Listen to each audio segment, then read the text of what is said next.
Good evening, everybody. This meeting of the Planning Committee of the mighty City of Port Phillip is declared open. Welcome to my fellow councillors, officers, and thank you to the members of the gallery who are here in person tonight and also watching online.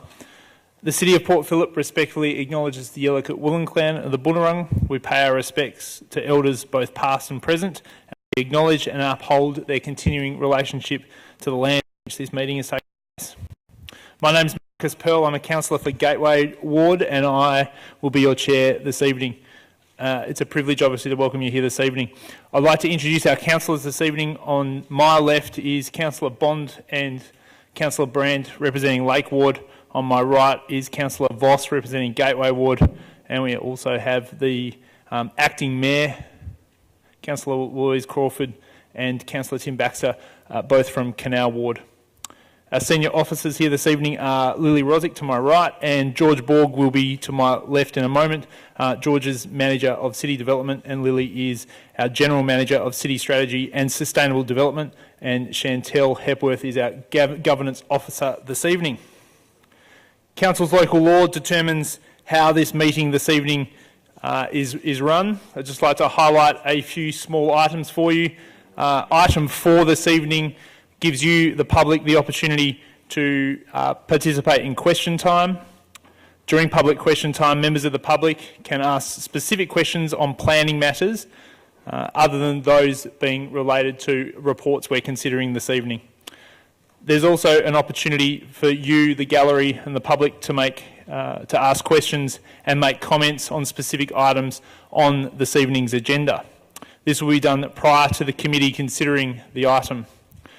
Obviously, if you wish to ask a question, please note that these meetings are live streamed on our website and on YouTube. A short time after the conclusion of the meeting this evening, usually 48 hours, those recordings will be placed online. Every effort is made not to visibly display members of the public or members of the gallery's face, but if you do wish to speak to an item or ask a question during section 4, your voice will be recorded. If you do wish to ask a question, fill out one of the blue forms if you haven't already done so. When your name is called, please feel free to come to the seat in front. Hit the button, the microphone will turn on. If you kindly state your name and just the suburb that you live in, that would be fantastic. Obviously, if you speak at the evening's meeting, your voice will be recorded and live streamed to the public this evening. In the unlikely event of an emergency, instructions will be given by the Chief Warden, which this evening is Chantel. Please take instructions from the officers and nobody else. So let's move to item 1. There's 3 apologies that I will move this evening, councillors. Those apologies are from Councillor Gross, Councillor Simic and Councillor Copsey. Can I get a second of those apologies? Councillor Brand, thank you. All those in favour of that motion? All those against? Declare that carried unanimously. Moving now to item 2 on the agenda, which is the minutes of the previous meeting. The minutes of the Planning Committee meeting held on the 26th of June 2019 have been circulated. Are there any questions relating to these minutes? There being none, if somebody could move those minutes for me.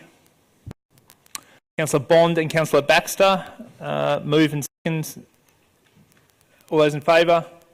All those against? That is unanimously passed. Any declarations of conflicts of interest under section 3 or item number 3 this evening, councillors?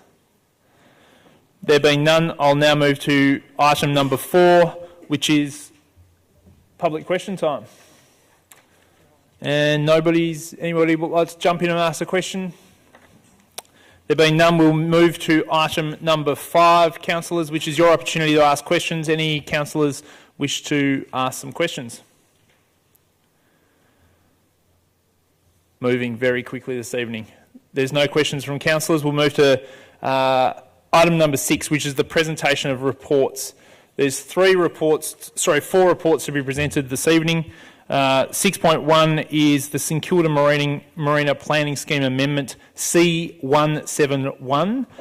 The three officers that are attached to this motion, or this item rather, Damien Dewar, Manager of City Strategy and Design, Felicity Simmons, Senior Strategic Planner, and David Helms, who is our Heritage Advisor. Councillors, we've received a number of requests to speak. No, we haven't. We've received one. Mr. Peter Tanner, would you please come forward? Just as instructed, hit the button, say your name and your suburb, and that's fine.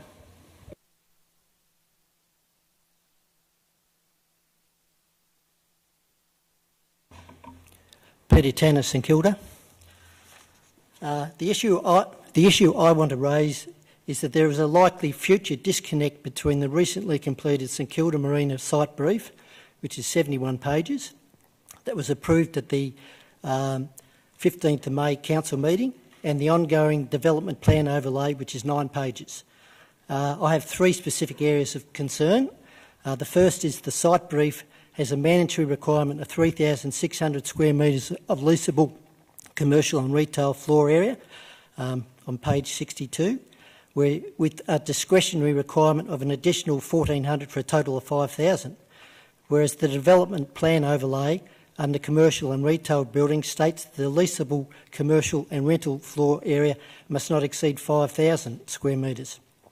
There is no mention that the mandatory requirement within the site brief is only 3,600 square metres.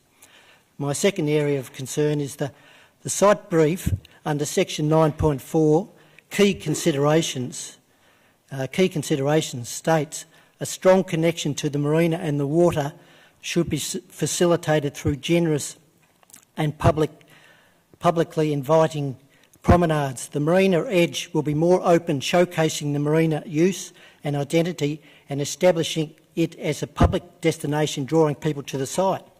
Whereas the development plan overlay schedule 2 identifies Marine Parade as envelope 1 and permits possible maximum building height limits of 12 metres or 2 storeys, with the possible 50% maximum coverage of the entire Marine Parade frontage, meaning that the development overlay would possibly allow 12-metre high buildings over 50% or 175 metres of development.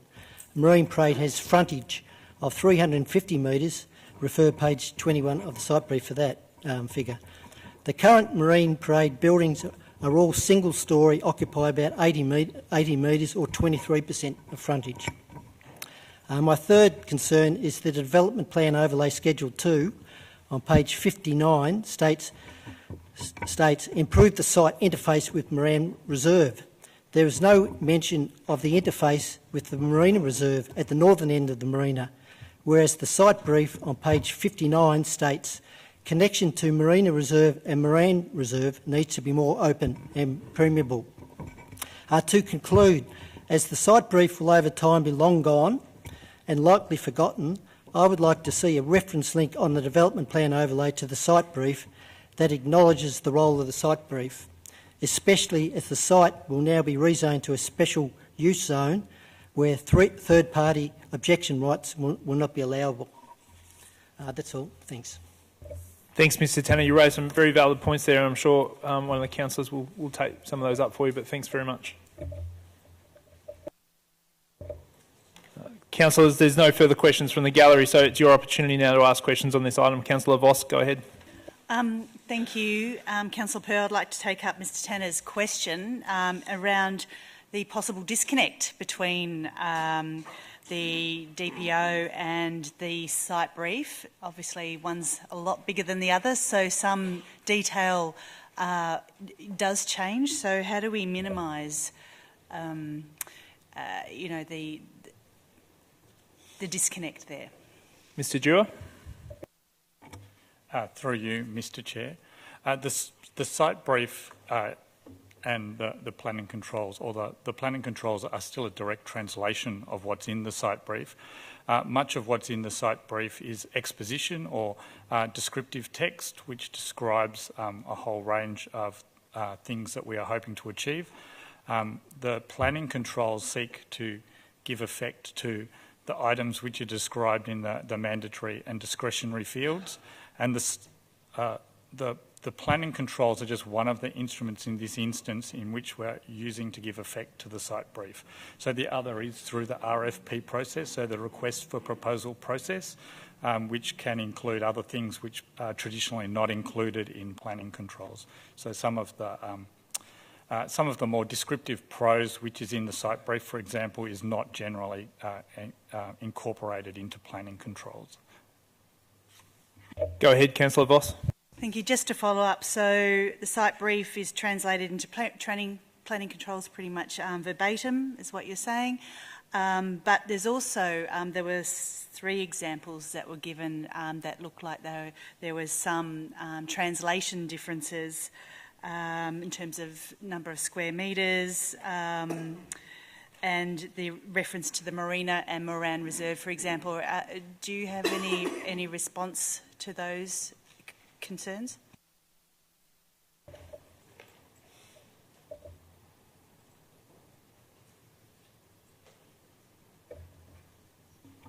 Through you, Go ahead, Mr. Chair. Taking the first item on note, the 3,600 square metres plus the additional 1,400 square metres which are outlined in the site brief are translated into planning controls as a maximum of 5,000 square metres. The type of discretion which is written in the site brief is difficult to achieve through planning controls in that way. That was something that we would be reinforcing through the request for proposal process and the way that we frame the brief that goes to consultants. Councillor Brand. Oh, sorry, Councillor Brand, then Councillor Voss will come straight back to you. Yes, I'd like to follow Mr. Tanner's points about the interface of the Moran Reserve and the Marina Reserve. Is that? Can you confirm that that's true, that the development plan doesn't actually talk about the interface at both ends, but just talks about the Moran Reserve? And is that an oversight, or is there a reason for that?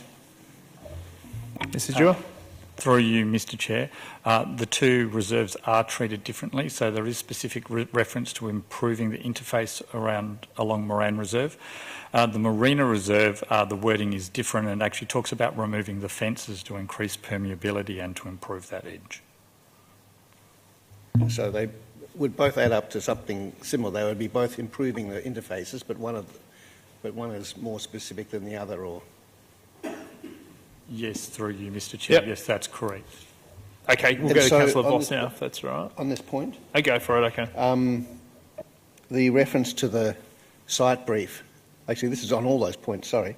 The reference to the possible, how is the site brief actually referenced as a document? How is the actual existence of the site brief and what it says in total referred to in the development plan overlay, or so in what way is it? In what way and how is it actually sort of embedded in the planning structure? Through you, Mr. Chair, the site brief forms this. Sorry.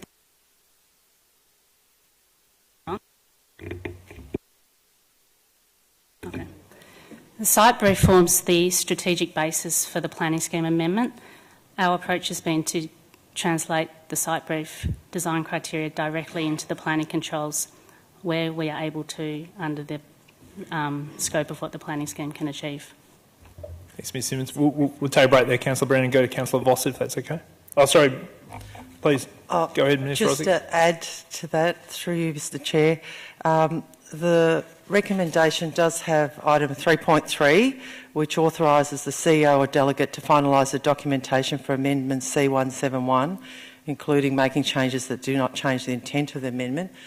So if there are any discrepancies, minor discrepancies, that we will make those, or the CEO, if Council endorses this recommendation, or delegate will make those minor amendments. But the intent, just to re-emphasise, of the planning controls are to achieve the vision of the site brief. So should be consistent with the site brief. Thanks, Ms Rosick. Councillor Voss. Thanks, Councillor Pearl. That was pretty much going to be my question. So what if there is errors or typos or things that didn't quite get translated?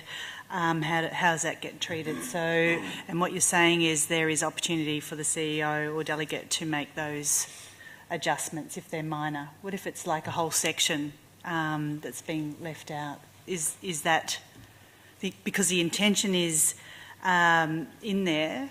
In the site brief, can it be incorporated as well? Ms Rosick, could you help us with that, please? We don't envisage there'll be major changes, I should point out. So the changes that were or the suggestions that were made by the Speaker, or the items that the Speaker wanted us to explore further, are not considered significant changes. Thanks. Back to you, Councillor Brand. Similar thing on the same question. This is the planning scheme amendment that we're looking at tonight is to go out for public consultation. So would there be a chance for the public, for instance, the authors of the site brief, anybody on the community panel, if they felt it was mistranslated, would they have a place to say that, and what would be the possible response to that? Mr Dewar. Through you, Mr Chair, yes, through the public exhibition process, all members of the community have the possibility of making a submission about any aspect of the planning scheme amendment as written, and that's something then that we can consider through the submission process, which we bring back into the chamber and discuss with you how we address those. Go ahead, Councillor Brandt. And on the same point, the site brief itself will be embedded in the tender documents or whatever the process of procuring design of it. The tender brief itself will somehow remain as a referred to document available to all tenderers. So everybody that's tendering to design and operate this place will have at their disposal a copy of the site brief. Is that true? Mr Dewar. Through you, Mr Chair, yes, that's correct. Yeah. The site brief actually remains the primary document in the procurement process for describing the outcomes that we want to achieve on the site. Thank you. Councillors, any further questions? Councillor Bond, go ahead. I'd like to move an alternate motion. No problem, go ahead.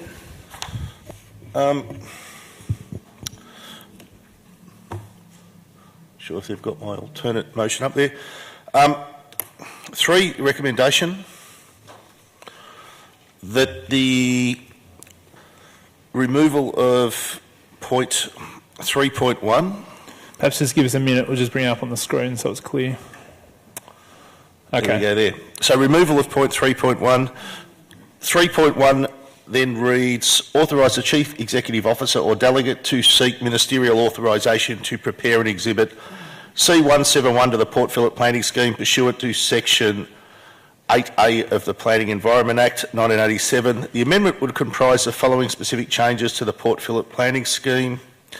It would strike out points 1, 2, 3, 4,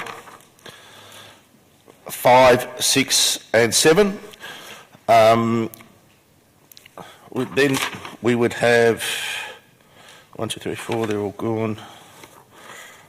I think there's something misnumbered here, but so 3.3 becomes 3.2 and 3.4 becomes 3.3. There's a 0.3 if you go.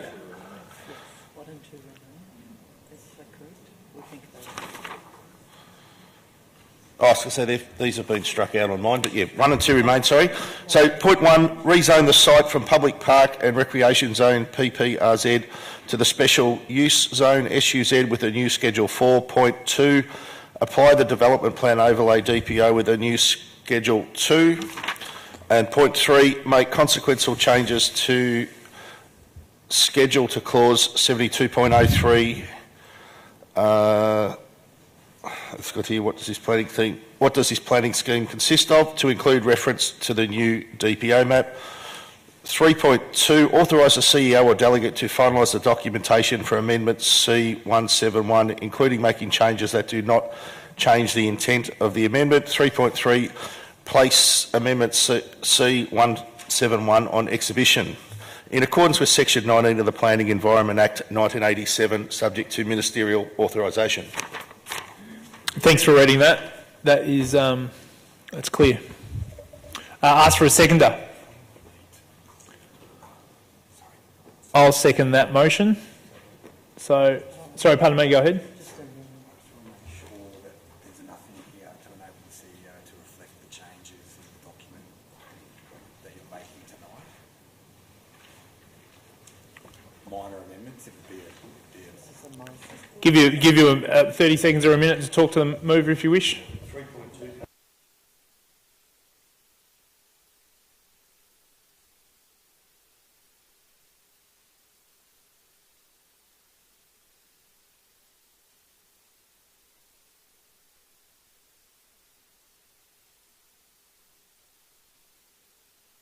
Okay, let's take a minute. If you could put that case forward to the mover, and it's up to him if he wishes to adopt that. We'll just let Councillor Bond take some advice from an officer, if that's okay.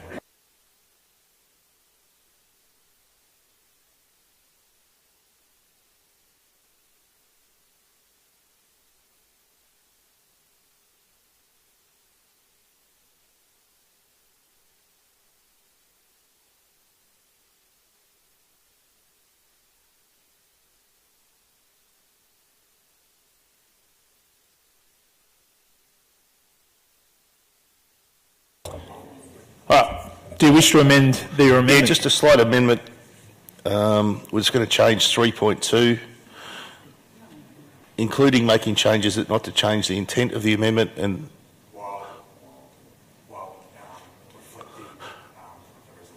while reflecting the resolution as presented.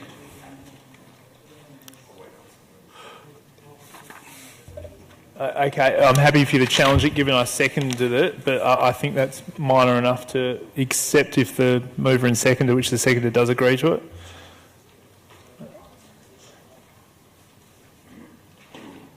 Just wait for that to be completed on screen.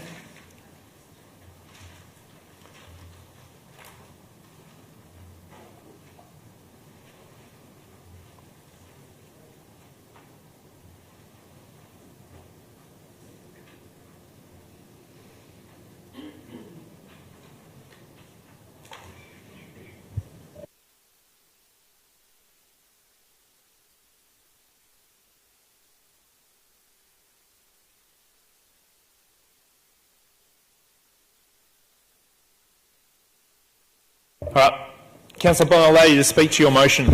All right, what I've done here to the officer's recommendation is remove all the references to a heritage proposal and the impacts of that heritage assessment of the site. I've read the heritage assessment, and whilst I'm sure it's a great document that thoroughly assesses what is currently on the Marina site, I don't view that as being heritage, but a series of interesting facts. I'm sure we could look at any building and find something unique about it in the city, no matter how old that building is. That doesn't make it a heritage site of heritage significance worthy of the preservations that go with being heritage listed.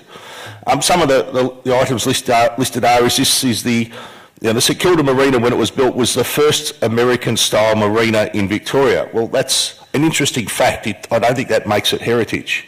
It's the only marina of its type in Port Phillip. Again, that's an interesting fact. I don't think that makes it heritage. The dry boat storage that are down there are the first of their type in Victoria. Again, an interesting fact. There's lots of descriptions of the various buildings down there, such as a 1969 style toilet block.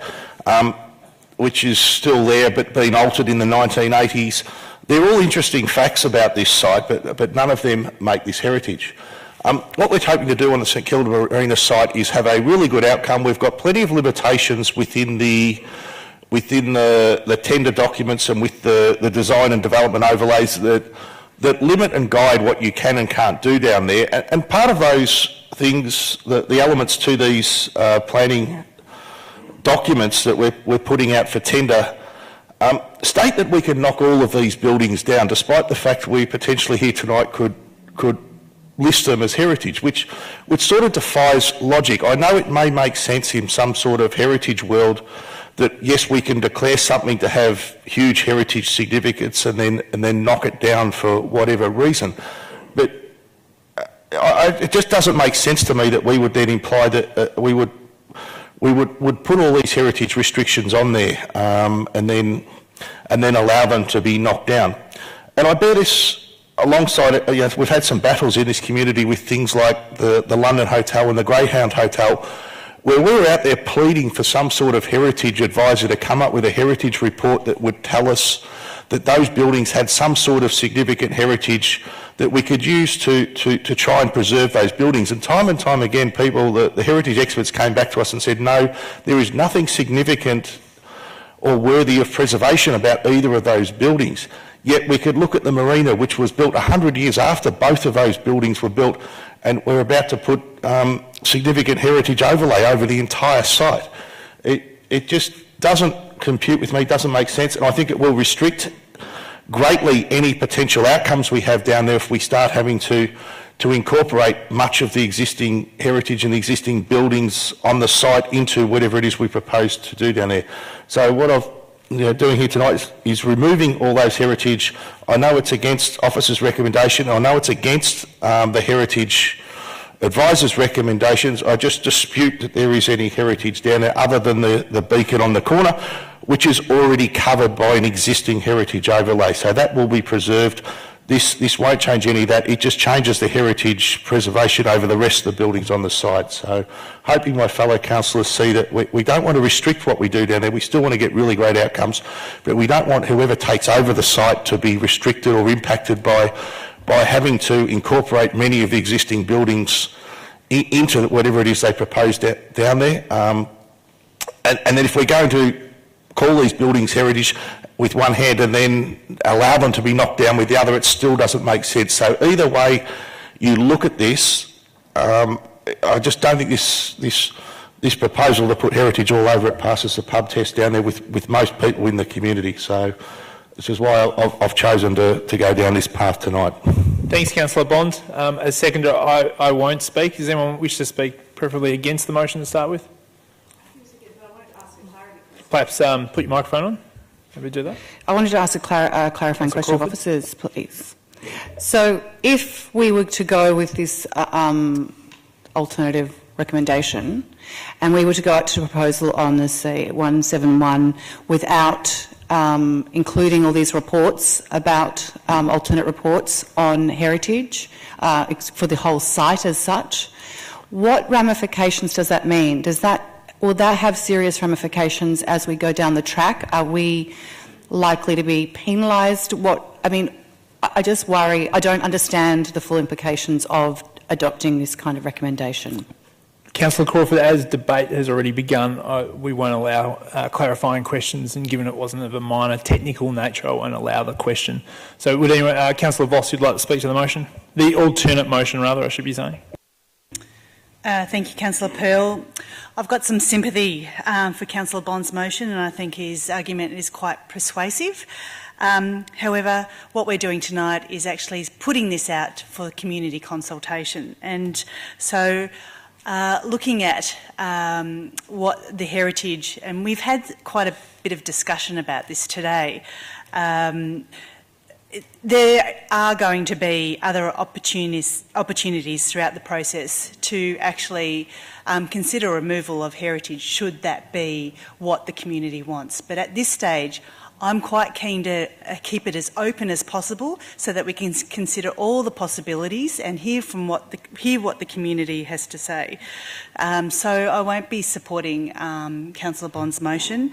However, we might end up with it, down the track. But today, I prefer to keep all of our options open. Thanks, Councillor Voss. Councillor Brand? Yes, I won't be supporting Councillor Bond's motion, not because I don't have some sympathy for where he's coming from. I think we are facing a slightly difficult... we're in a difficult position where whatever we do, it's going to be a little bit problematic. But I think there are right ways of doing it and wrong ways, and I think especially, I've got to apologise to the gallery at the moment, because we are actually at the tail end of a very, very complicated discussion that we've been having for some time, which has been evolving, and we've been getting to understand it better and better, and it is very technical, and you've got to listen to it here and enjoy. But I think there is a right way of doing it and a wrong way of doing it. We are the protector of heritage in this city. We demand that whenever there is an assessment made of heritage significance, that we take note of it and that we follow it up, and we enforce its consideration on every site that people have when they want to do something. And when we have a heritage report that we've commissioned on one of our own properties, we cannot just ignore it, and we cannot in the chamber say, well, I don't think it's heritage, so therefore it isn't. We have to acknowledge that there is heritage value on this site, just as I don't think we were ever told there was no heritage value on the other sites too. It was just a professional opinion of what was sufficient or not for protection. Here we know that there is heritage value on the site because there's already one part which has already been accepted a long time ago as of heritage value, which is the beacon, which is a weird thing anyway. It would have been completely normal for the whole site to be declared a heritage site because of that one thing. Because a site is given heritage protection doesn't mean that everything on it must be preserved. It means everything on it must be considered, and all of the reasons for it being of heritage significance must be considered together in a holistic mix before you can actually make considered heritage judgments about what should be kept, how it should be kept, what can be demolished, what can't be, what can be designed with it. All of those decisions come out of a holistic assessment of the site and the actual nature of the significance. This is what we're proposing to do. We understand that there would be some structures which have been of some, which are of some architectural significance on the site. We understand all very well that some of them would be quite an impediment to the possible plans that could be done there to revive this as a sort of to enhance it, I suppose, as a working marina for the next 50 years. They have to be considered together with a heritage spotlight on it, and the heritage citation which we are proposing for this in the planning scheme amendment gives a sense of the criteria that we can apply to how we look at it. We need to face it front on. I think that gives us plenty of room to move and to apply a thoughtful and valid consideration of what can and can't be demolished on the site, and I think we just need to do what we would expect every other body every other applicant in the city to do. We've got two hats here. We've got one as the proponent and one as the responsible authority, and we have to play out both roles with complete and utter probity. Thanks, Councillor Brand. You may also, and then Councillor Voss will give you the opportunity, given a few of you are speaking against it, you might want to take Section 18, the opportunity to foreshadow another motion should this one fail.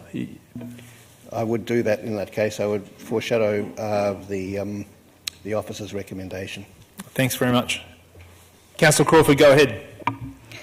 So it would be rather hypocritical of us as the people that look after heritage in this municipality to not take it front on, as Councillor Brand has said. So I just want to make a couple of points on that. The heritage of the site that we're looking at is the recognition of it as a functioning and working marina.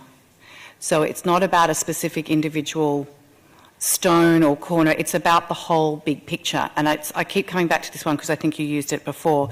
It's like the MCG. They were allowed to renovate it.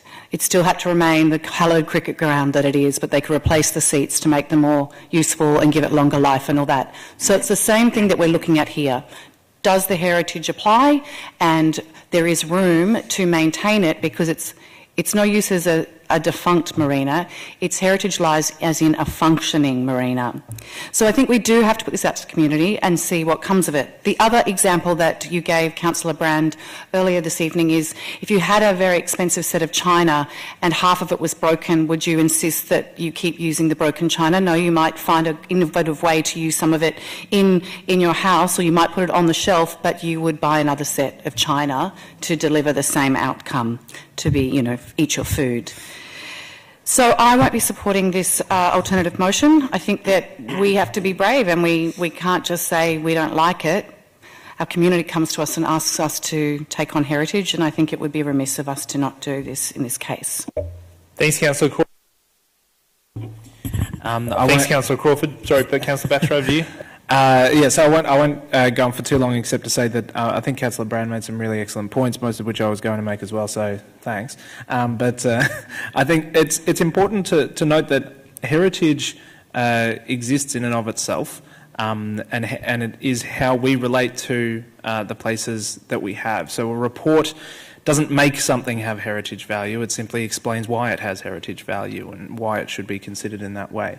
So having a number of historical facts is there to tell you why this place is important and why this architecture may be important, or why it occupies this place in that heritage analysis. They're not just interesting but irrelevant, they're very relevant. They're there to explain why it's considered in that respect. So I think that it's very important that this report that we've commissioned is taken on board, as we do with as we should do with all heritage considerations, and make sure that we're considering this in anything that we do on the marina. And as other councillors have noted, that doesn't mean that it's all sacred bricks and mortar that can't ever be touched for anything, but it means it must be considered as things go forward, and I think that is a sensible way to go forward. And I don't think that our overriding priority is to make it as easy as possible for new developers to do whatever they want. We'd certainly like to make it easy, but it's not the overriding priority. There are other important things. Thanks, Councillor Bond, for putting forward the alternate motion. Councillors, this is your opportunity to decide on that motion. All those in favour? Oh, sorry, you do need a right reply. Go for it. Unless you wanted to exercise your right to. No, it's fine. You go ahead.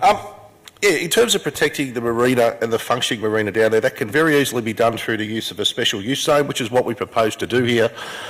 We can protect the working, functioning marina down there, and none of the points that have been raised by my fellow councillors here with regard to maintaining the marina would be impacted if we use special use zone instead of heritage protections. Interesting facts are not necessarily historical facts. And in the case of the marina, they're probably not so historical facts, given it was only built in 1969. Most of the buildings down there have been altered, and it was alterations of buildings that prevented us from getting the heritage protections on the Greyhound and on the London. Because those buildings were altered, we couldn't get any heritage protection on them, yet we seem to be able to get heritage protection on very altered buildings down at the St Kilda marina. The purpose of me not wanting heritage down there is not to make it easy for people to develop whatever they want.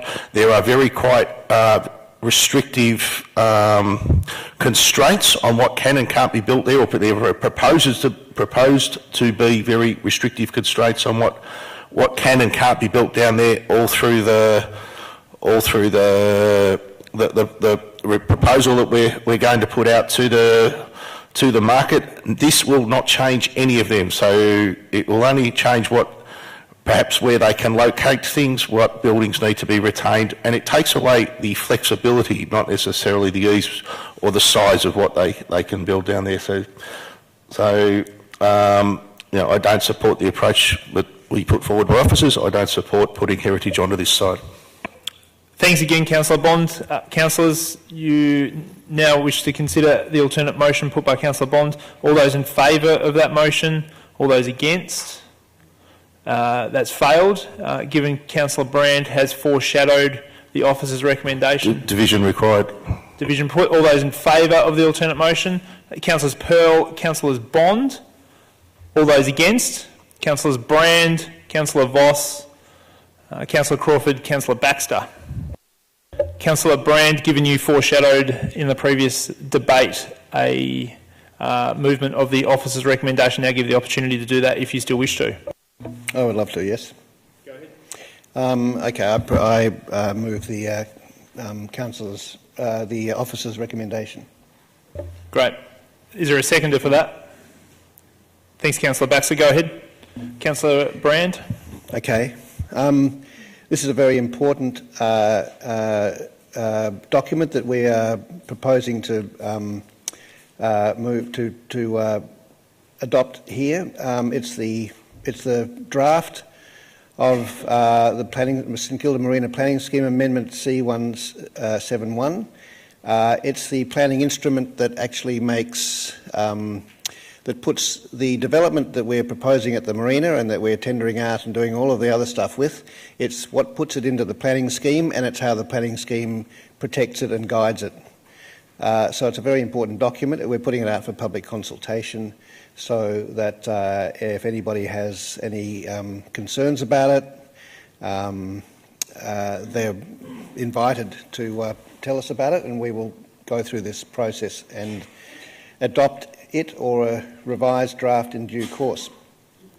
It does a lot of things, including setting up a special use zone, which is a special use zone to make it into a zone to be a marina, and a whole lot of implications of that, which I'm not going to go into, but it's a very important thing to do.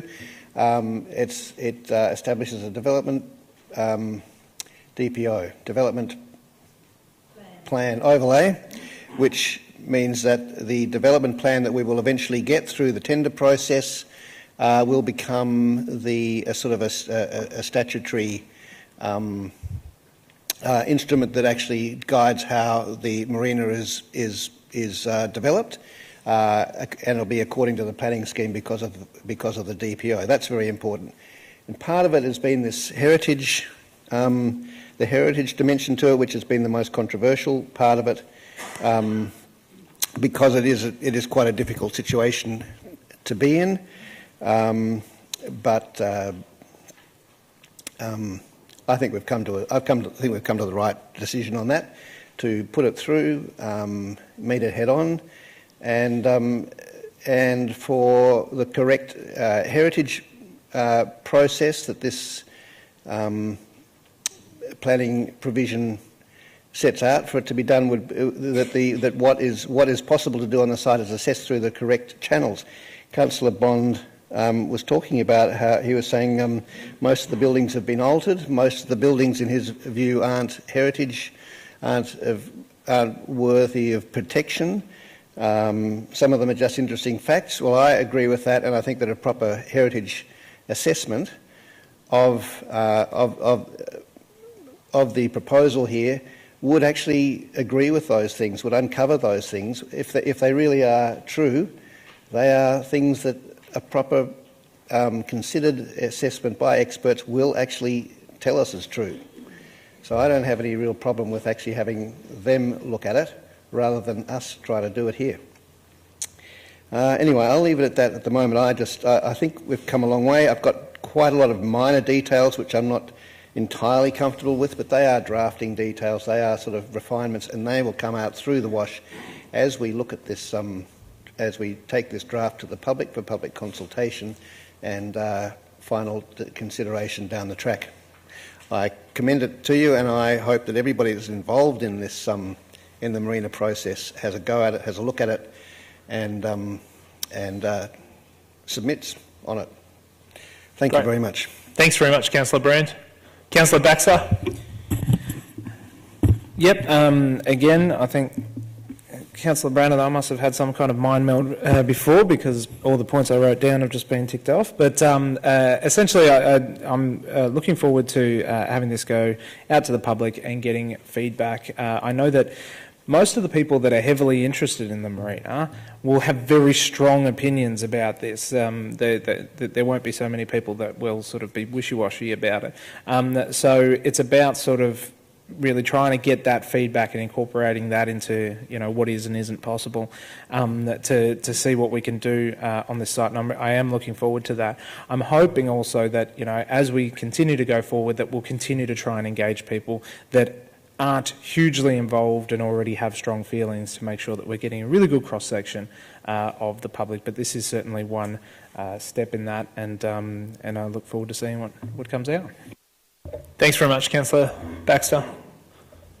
Councillor Crawford, go ahead. I just wanted to add one thing, that part of the conversation that we have had is that what people seeking to take over the marina and lease it out need is certainty, and this process is going to give it a much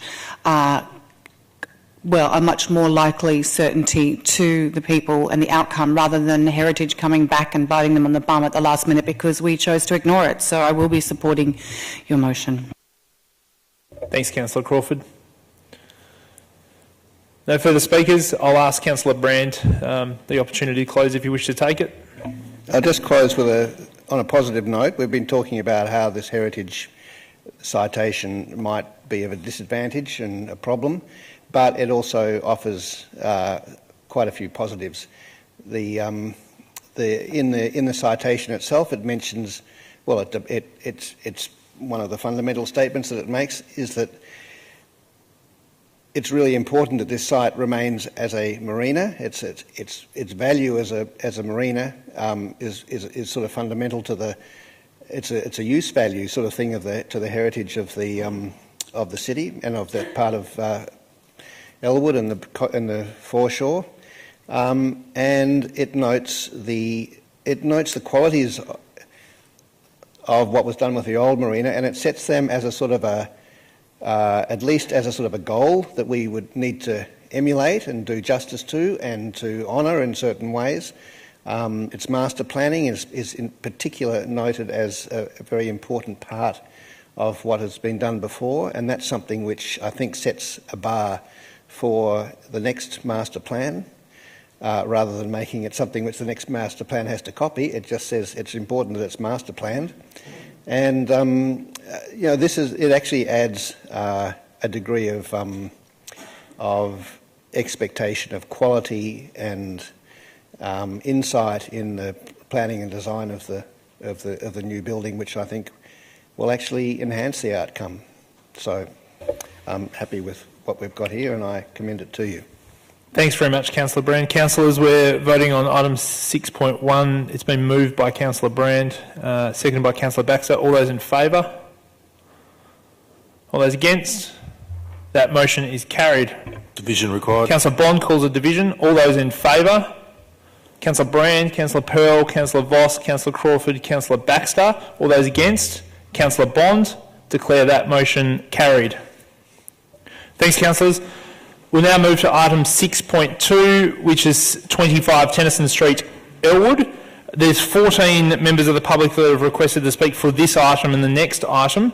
So I would ask members of the public to keep their comments as close to 3 minutes, comments or questions rather, as close to 3 minutes as they possibly could.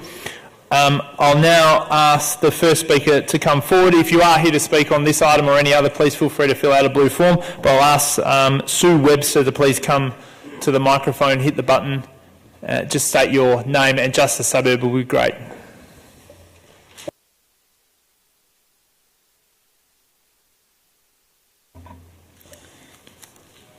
My name's Sue Webster. I'm from Elwood. Thank you. Would you be able just to move that microphone a bit in front of you? Thanks for coming. Is that better? Yes. Yeah. Thank you for the opportunity to speak at this meeting tonight.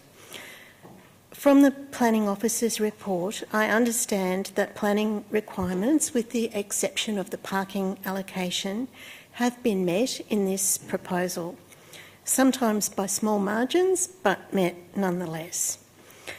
And that the report concludes that the development would have no unreasonable amenity impacts on neighbouring properties. I also understand that growth has to take place somewhere, but this is not Ackland Street or Fitzroy Street or Carlton Street. This is a quiet residential urban pocket. There are three-storey blocks adjacent to each other along the relevant section of Milton Street, and if this development proceeds, the block at 17 to 19 Milton Street will lose the last remaining section of the building on the Tennyson Street side, which is not bordered by similarly three-storey neighbours on or near the minimum setback. This would add significant visual bulk and increase building scale from the perspective of owners and residents of 17 to 19 Milton Street. And residents fear that, in addition to the visual bulk, the development would severely affect the amount of natural light entering the apartments adjacent to the development. This is in contrast to the report's conclusion that the property would continue to receive adequate daylight and sunlight by virtue of the overall separation between the buildings, made up, if I understand correctly, by the 2.43 metre rear setback of the proposed development and the driveway of our property. I also continue to have concerns about noise, perhaps from air conditioners on the decks at the rear of the development. I know that the report notes as a proposed condition that there be specific noise limits, but I'm still concerned as to what may be done if these levels are not adhered to over time. The report's recommendations include a planting schedule for the rear boundary and completion of landscaping and landscape maintenance conditions. And I do acknowledge that the applicant offered to include this element at the planning consultation held in May, and that this will add more greenery to the site than is currently present, which is positive. But I believe Council could be taking a stronger stand in its urban planning to meet the challenges of climate change and how residents of the city are going to be affected by climate heating. Section 21... We're just at 3 minutes, so if you kindly close up, that would be fantastic. Okay. So, finally, I ask who benefits from the proposed development. I don't see any tangible benefits to the residents of the existing building from the addition of 2 more residences and the need to use car stackers. I can't see benefit to neighbouring residents nor to the immediate community. I can't see any real benefit to residents of the 2 future dwellings. Their homes would be stuck at the rear of an existing block facing the rear of another property with access via undercroft and stair entryway. Great. Thanks, Ms Webster. I appreciate it. Thank you. Thank you. Now call upon Despa Hondras. I didn't want to ask a question. I just put my name down in case I want to make a comment later. So. Well, would you like to make the comment now? No, in case I wanted to add something. Okay. We'll yield that one. We'll go to the next person, which is Simon Britton. Simon, welcome. The microphone's already on. Just state your name and your suburb would be great. Thanks, councillors, for this opportunity. My name's Simon Britton. Just for your reference, I live in Elwood. In fact, I live in the property directly to the south of the planning proposal. I've been through a couple of these planning procedures. I've had long conversations with the planners about this thing. You know, it's quite clear that I think, like the previous speaker, and I'm sure the others coming up, that this is an inappropriate development for the site. The bulk of the planning proposal has enormous impacts on the northern light of my property and the properties to the west, as referenced by the previous speaker. And also the parking impact is going to be substantial. Again, you'll hear that coming up. So you might note that the applicant has put a couple of amendments in, and I think this is because they realise that those two issues are not being addressed. So they've said that they'll increase the setbacks and that they will provide more parking. So in reference to the setbacks, with all due respect, you could have as many setbacks as you want, and that would not have any impact on the northern light and the amenity of the surrounding residents. Increasing the setback from 2.5 to 3 metres, 500 millimetres, not going to do anything, frankly. And the same with the parking. I mean, we live opposite that car park, and that car park is completely underutilised because access to that car park is so difficult that the residents choose to park out on the street. So now we're going to have more parking load on the street where there is no residents parking. And if Councillor Gross was here, I think he was very supportive of the idea that Tennyson Street is a problem in terms of parking. He actually referenced this at the previous meeting we had. And this is going to add to the parking load. So unless Council intends to bring in residents parking on Tennyson Street, there's going to be more and more crowding on that street, and there's going to be more and more difficulty for residents to find car parks. I realise I've got a short amount of time. If you have any concerns about what the impact will be on our northern light, I have photographs which I can pass around if you want to see it. And just to end on a personal note, my wife and I, Despa, have been building this house adjacent to the south side of the boundary. And it's our kind of dream home. You know, it's where we'll spend the rest of our years. And now, all our northern light in the dark Melbourne winters is going to be shut out by this building, which really is just an attempt to add more revenue to that site without any consideration to the residents. So I ask, in the spirit of, you know, living in Elwood, which is about consideration of residents, that you don't let this amendment go through and you reject it. Thank you very much. Perfect. Thanks very much. Now call Fiona Russell. Fiona, are you here? Oh, sorry, pardon me, I didn't see you there. Please take a seat. State your name and your suburb, and please go ahead. Hello, Fiona Russell, Elwood. So I'm an owner of 17 to 19 Milton Street, and that is at the western, it's the western side of the adjoining property.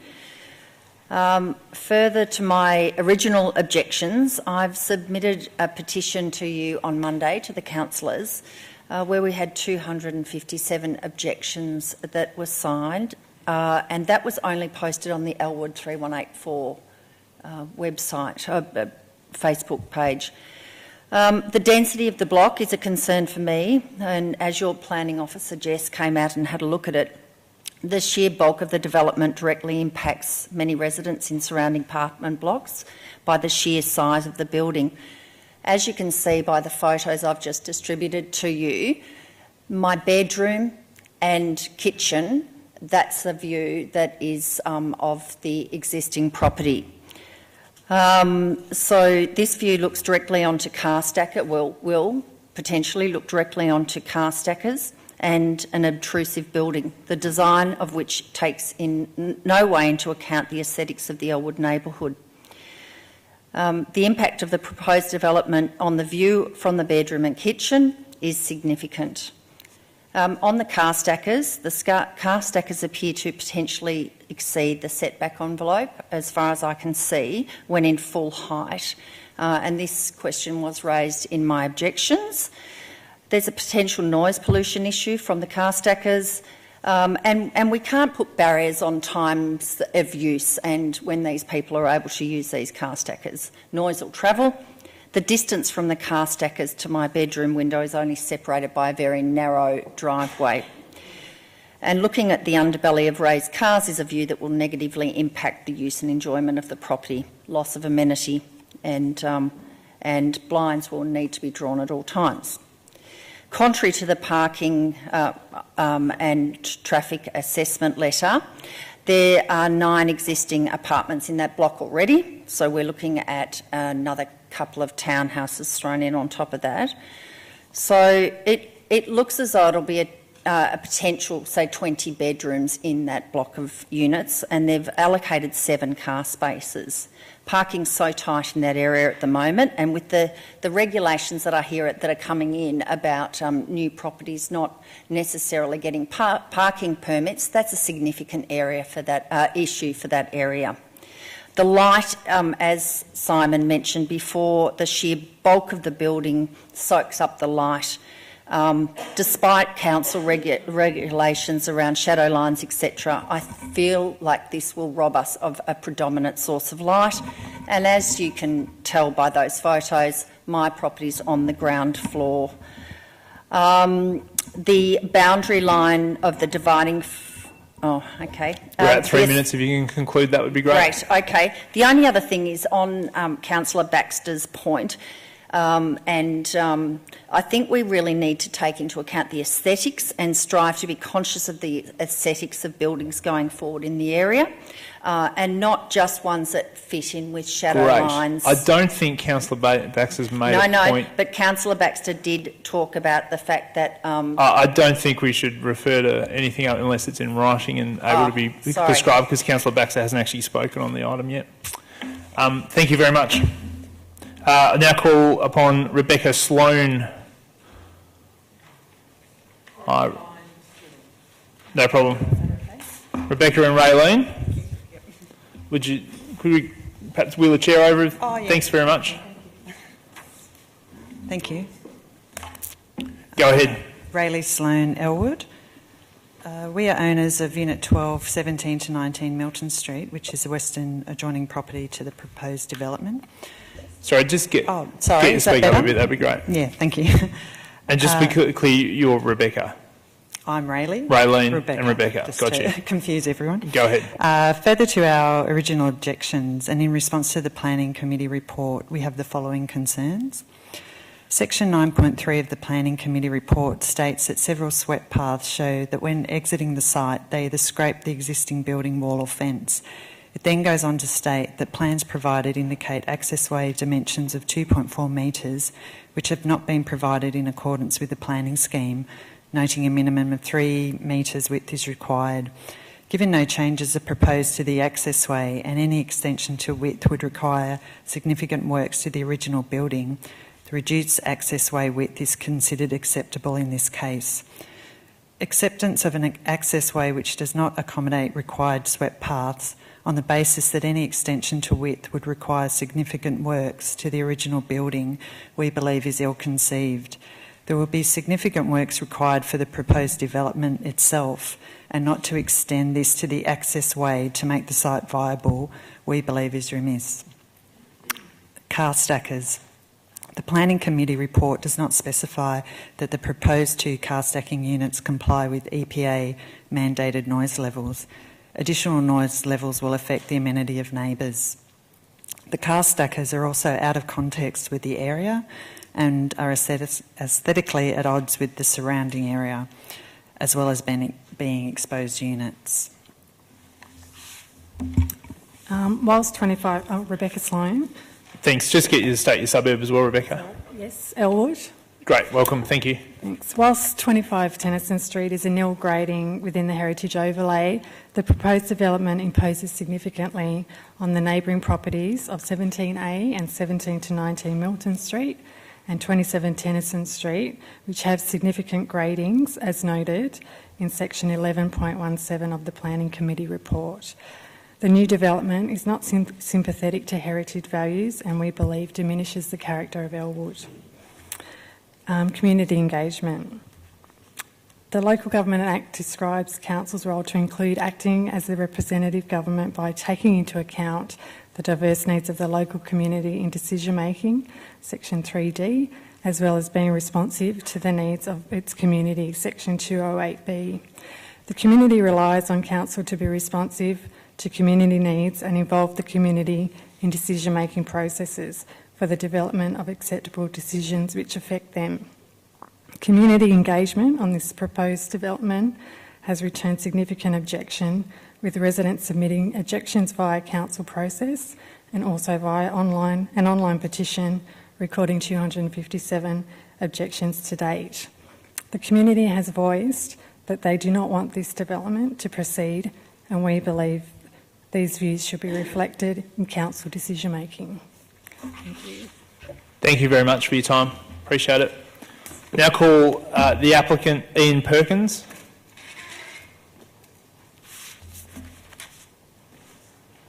Thanks, Ian. The microphone's on, so feel free to take a seat and just state your name and suburb, please. Good evening, councillors. Ian Perkins. I live in St Kilda, and I'm the architect for this particular project. I would like to speak in favour of the application tonight. We're in a situation where we have an existing condition in terms of driveway that feeds into 25 Tennyson Street, and yes, it is not what you would do if you were designing a new development. But it's existing, and it feeds down to what traditionally was on plan 7 car parks at the back. But the 7 car parks as they are laid out on site are all substandard by the Australian standards. And on any variable day when you go out down to the back of the site, there may be 5 car parks parked, because in fact you can't really get 7 cars, even though the previous planning permits that were issued many, many years ago have indicated 7 car parks.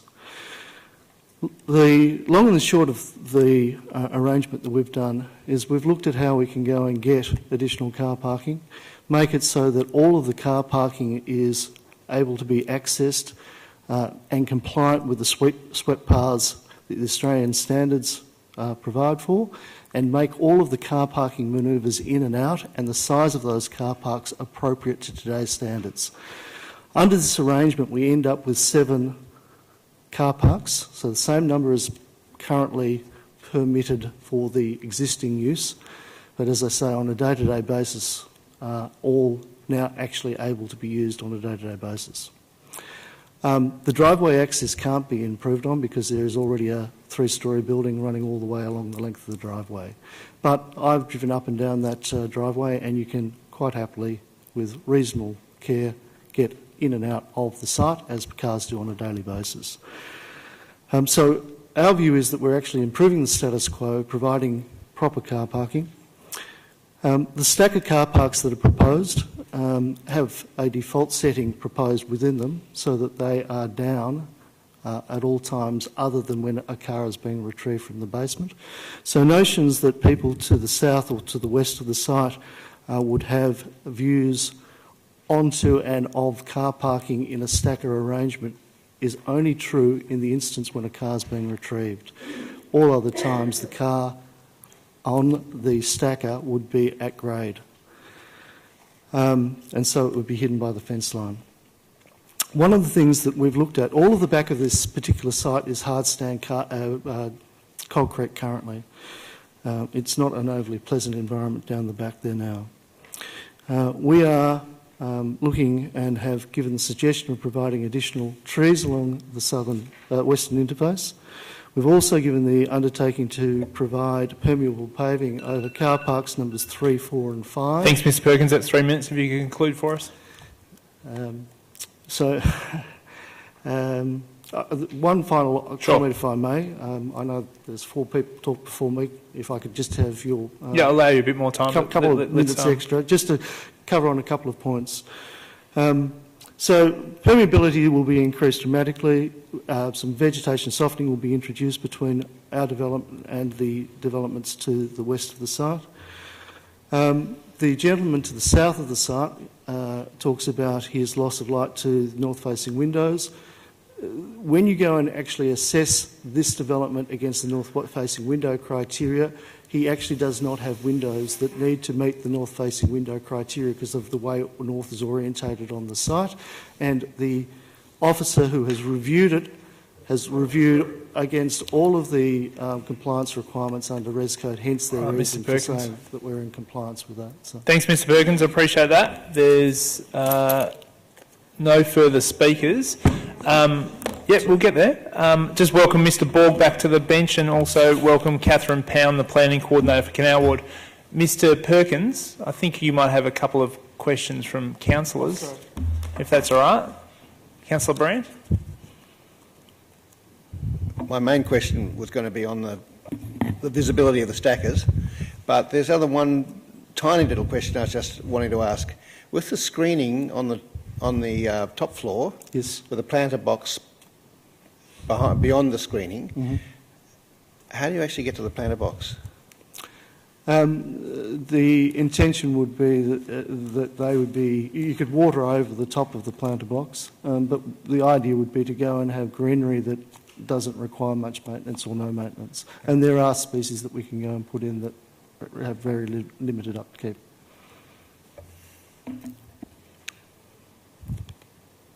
Thanks, Mr Perkins. Appreciate that. Would you like to ask the question of the Councillor Crawford? Can I go get ahead. Back to the swept paths, please, Mr Perkins. I just can't quite understand. So if there is the current spacing, which is said 7, and you're going to build apartments on top and there'll be like poles, obviously pillars, yep, how do we have bigger car parks and still, is it, I know, so there's how many on the stackers? 2 stackers for 2? That's correct. So the reason that there are 7 car parks in previously permitted elements for this particular block.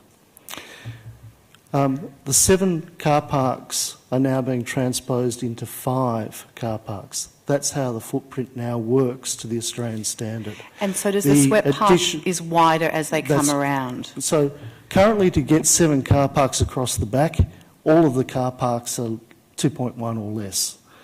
So you can't actually open the doors. Or if you put them the other direction, then you don't get backing aisles that allow for a manoeuvre into a width of a car and have the appropriate 6.4 backing space. Hence the reason I say there may be 7 on plan. In reality, there's only about 5 cars that can ever get parked there.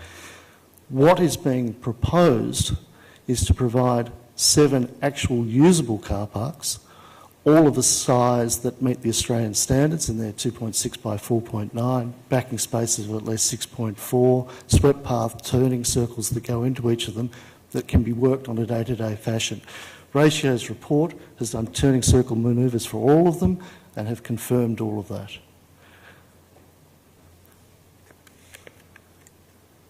Great. Thanks, Mr Perkins.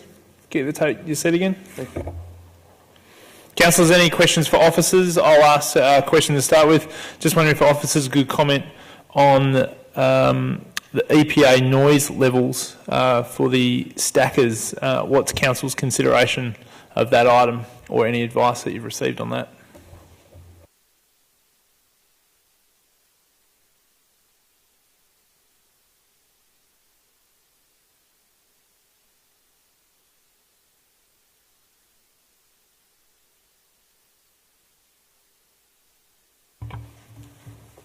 Mr Borg? Through you, Mr Chairman. We don't have any specific advice in relation to car stackers. However, they would be required as a mechanical item to meet the standard SEP EPA requirements. So that's the first bit. The second bit is we have inspected car stackers on a number of occasions, and they're actually very quiet. They're not the loud cranking mechanical things that people do often anticipate. They're much quieter as a system than you would expect, so there's not a lot of noise that would emanate from them. But if there is an issue, that is a matter that can be covered under the SEP requirements. Thanks, Mr Borg. I'll go to Councillor. Go ahead, Ms Rosick.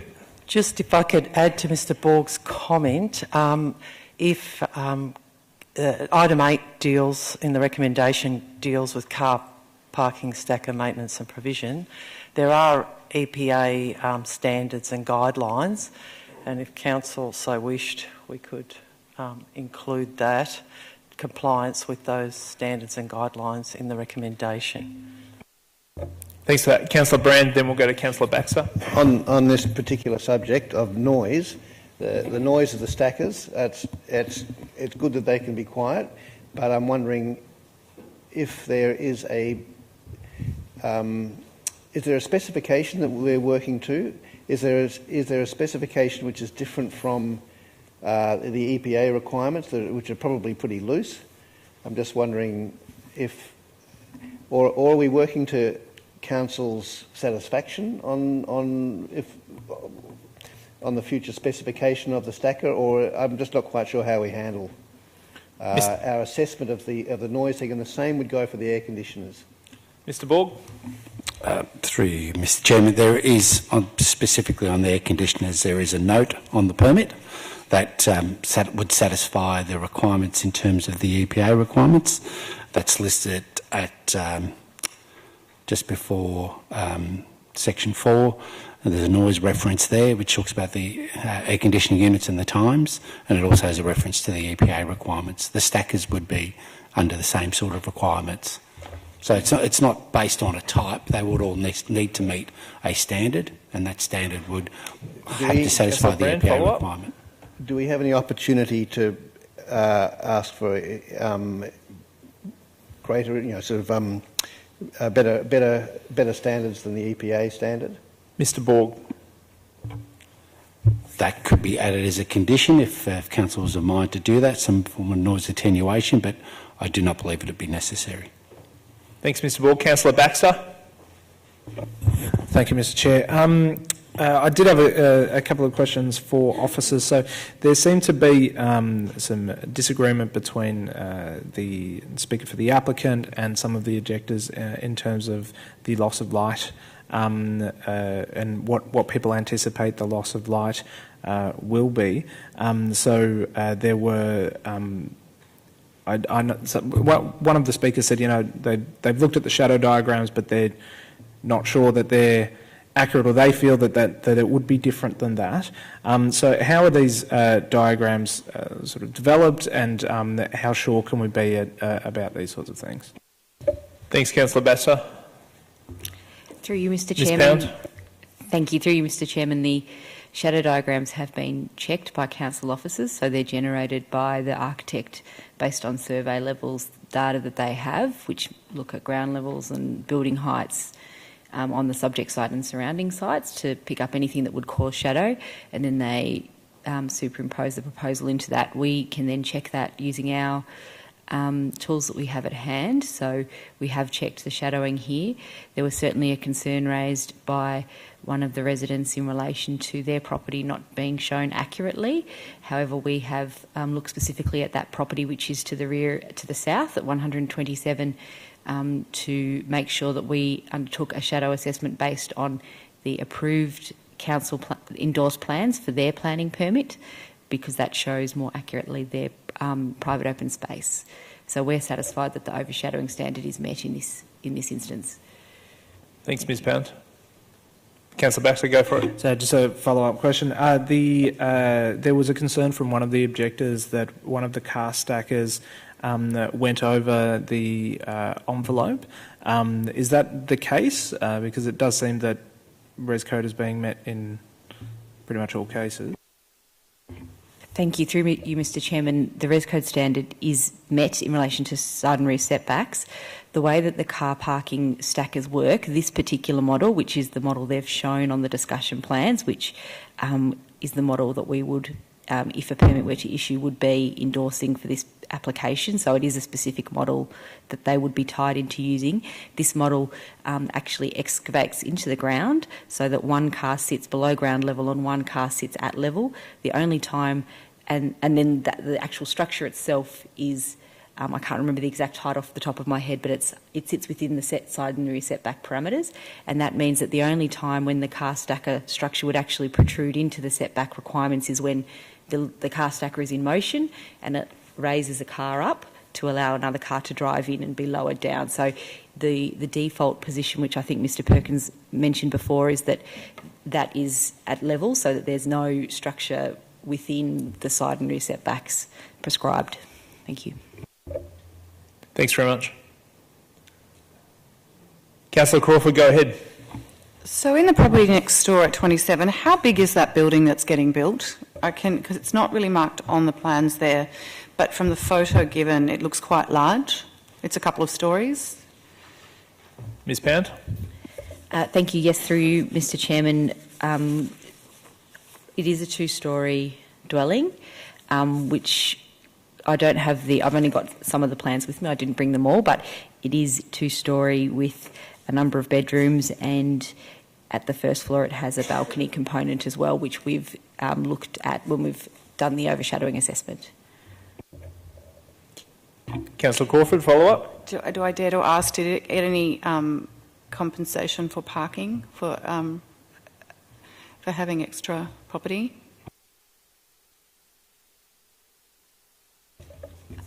Looking at the endorsed plans, sorry, through you, Mr. Chairman, it doesn't appear that they did provide parking for the second dwelling at the rear, but I haven't looked at the permit itself to check the preamble, so this is just based on the plans I have in front of me. Thank you. Can I ask a question? Why would you not have to have, for a second dwelling, have to have extra car parks? Yes, sorry, to clarify through you, Mr. Chairman, so they would have had to therefore apply for a car parking reduction, because certainly constructing a second dwelling on the property would require car parking under the planning scheme. It's just that it's not shown on the endorsed plans in front of me.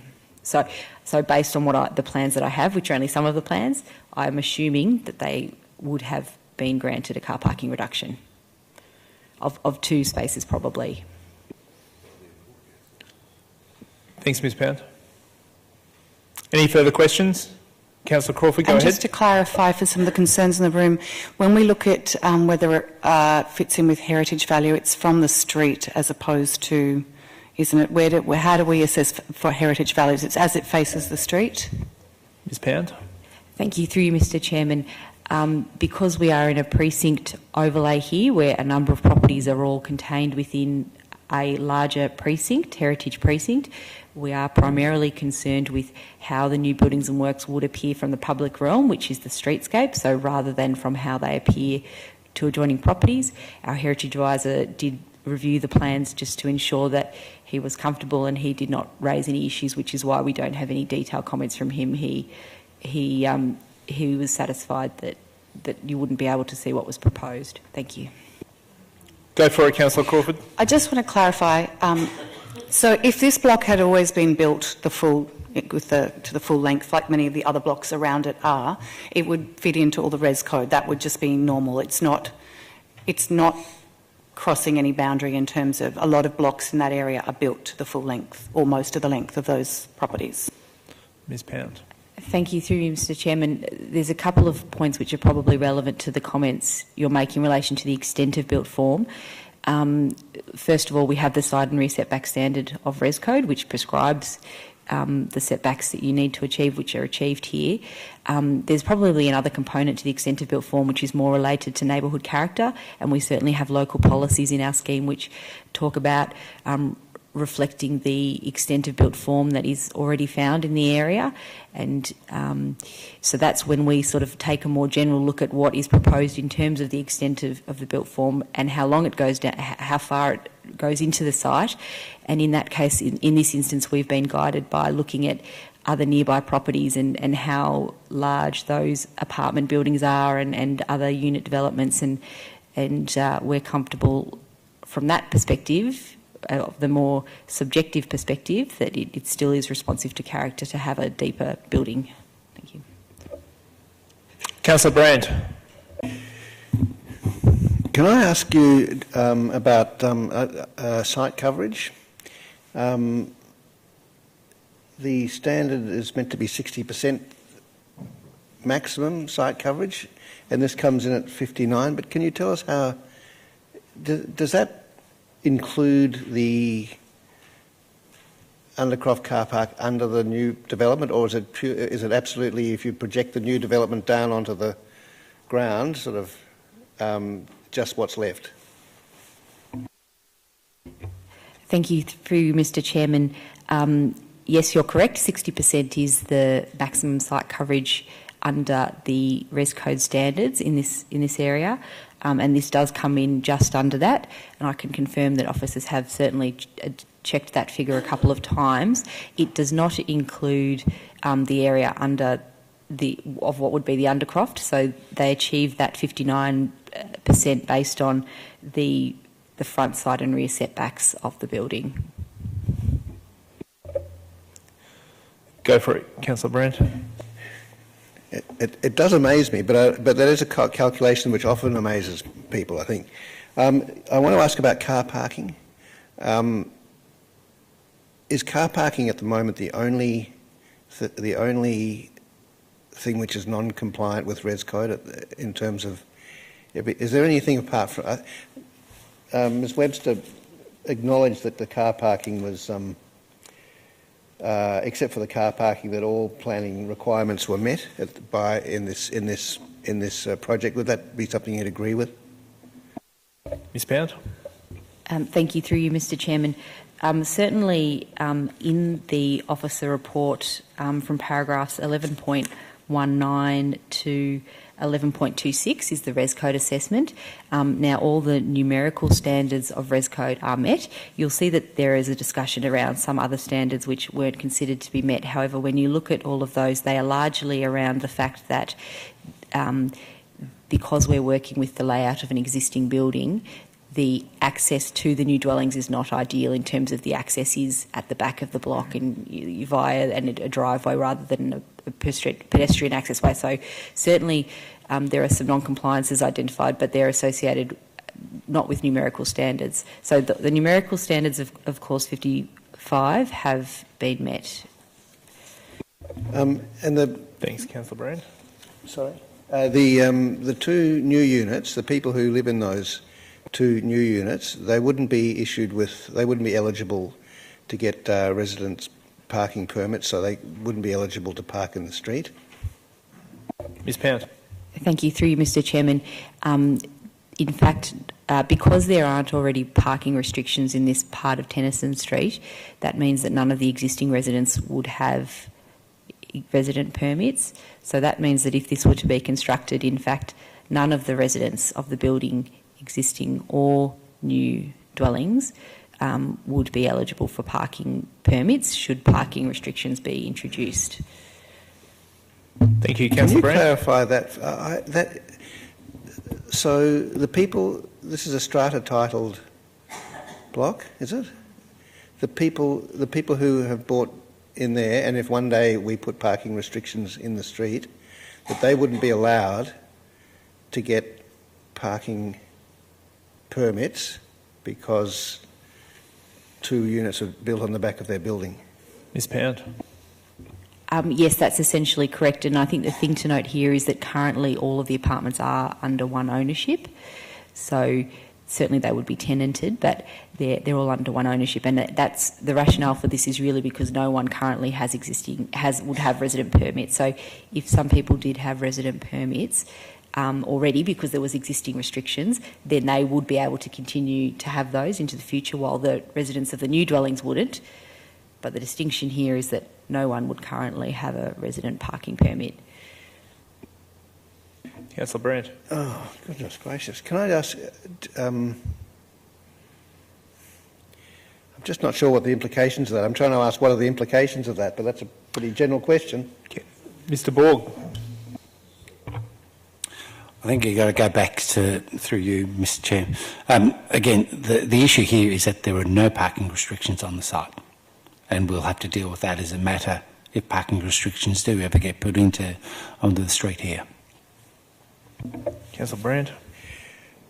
What do the parking officers have? I mean, the parking and traffic officers have any opinion on whether it's likely that there'll be parking restrictions put on Tennyson Street in the future? That's a tough question. Who? Ms Pound? Through you, Mr Chairman, I'm happy to discuss. It's not a planning matter, so no, I don't know if there's any intentions.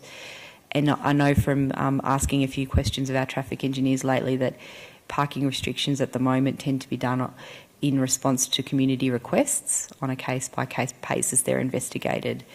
So so I probably don't know enough about it to clarify further. Question's probably outside the realm of this committee anyway, but I'll ask Mrs Rosick rather. That's correct. It's not a planning issue. Through the Move, Connect, Live strategy that Council's endorsed, we are looking at parking controls at the moment. It is worth noting that traffic engineers and traffic and parking is covered in 11.27 and 11.28, and it was found that there is, although there's high occupancy for between 64 and 68%, there was a minimum of 32 car parking spaces available. We're also rolling out car share services, and there is public transport. I understand that that's in the transport considerations. We're moving on with the parking, so perhaps one more if you could, Councillor Brand. I just have one more question on this one. Yeah, go for it. It is actually affecting my feeling about the development, because I'm just wondering if it's possible for Ms. Rosick to tell us if the proposal wasn't built and one day in the future we put in parking restrictions at the residents' request in Tennyson Street, whether the people in that block of flats would actually be eligible to get residents' parking permits with no new development behind it. It's a long bow, but I'll allow it. Ms. Rosick. Sorry, just to clarify, this is if there are no changes to the building, whether they'd be eligible for parking permits. I'd have to refer to the year that it was built. If it's before 2001. Councillor Borg. Councillor Borg almost. 2002.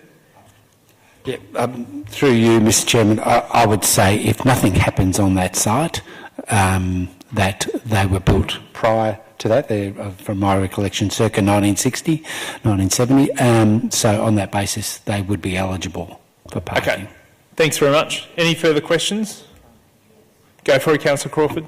So I'm just checking if the car parks to be allocated, and it would be the new ones that would not get car spaces. Again, if there were to be permitting and no one could get one, tell me that it would be the new builds that would not have the car spaces. Is that the planning, to allocate them to particular flats? I think we've already covered that, but go in, Ms. Pound. Well, through you, Mr. Chairman, we have assumed that that based on how they have described the proposal, that is how it would play out, that the new dwellings would not have the car parking spaces and that the 9 existing dwellings would continue to have 7 car parking spaces. However, we haven't. That's not a condition on the permit, though. Thank you. Great.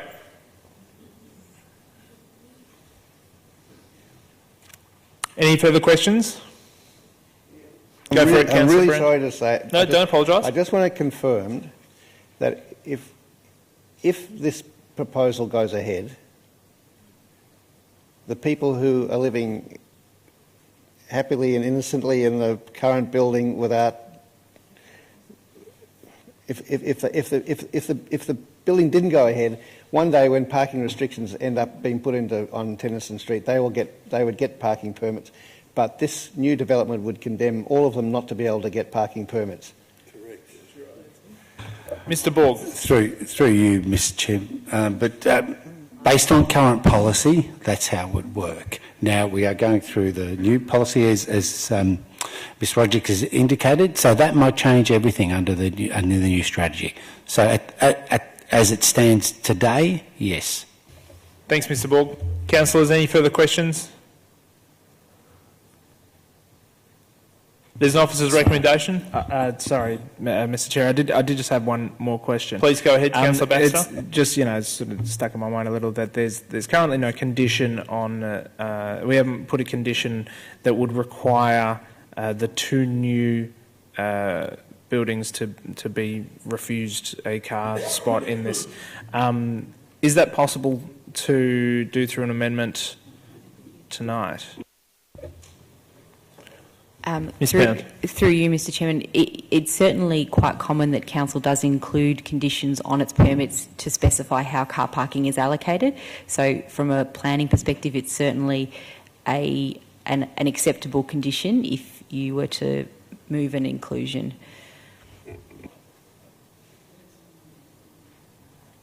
Any further questions? All right, councillors, there's an officer's recommendation in front of you. Would anyone like to move that recommendation or an alternative?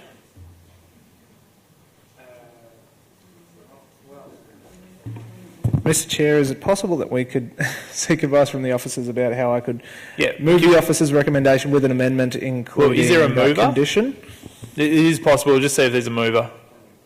Okay, the motion's been moved.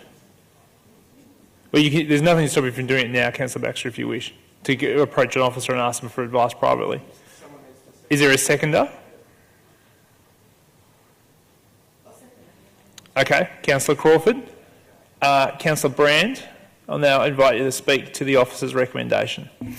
Okay, it is with a fair amount of reluctance that I speak in favour of it. I think that you can tell that everybody here, well, I think you can tell that everybody here feels some reluctance about it and some intuitive sense that this is maybe too crowded or impinging on the neighbours more than it ought to.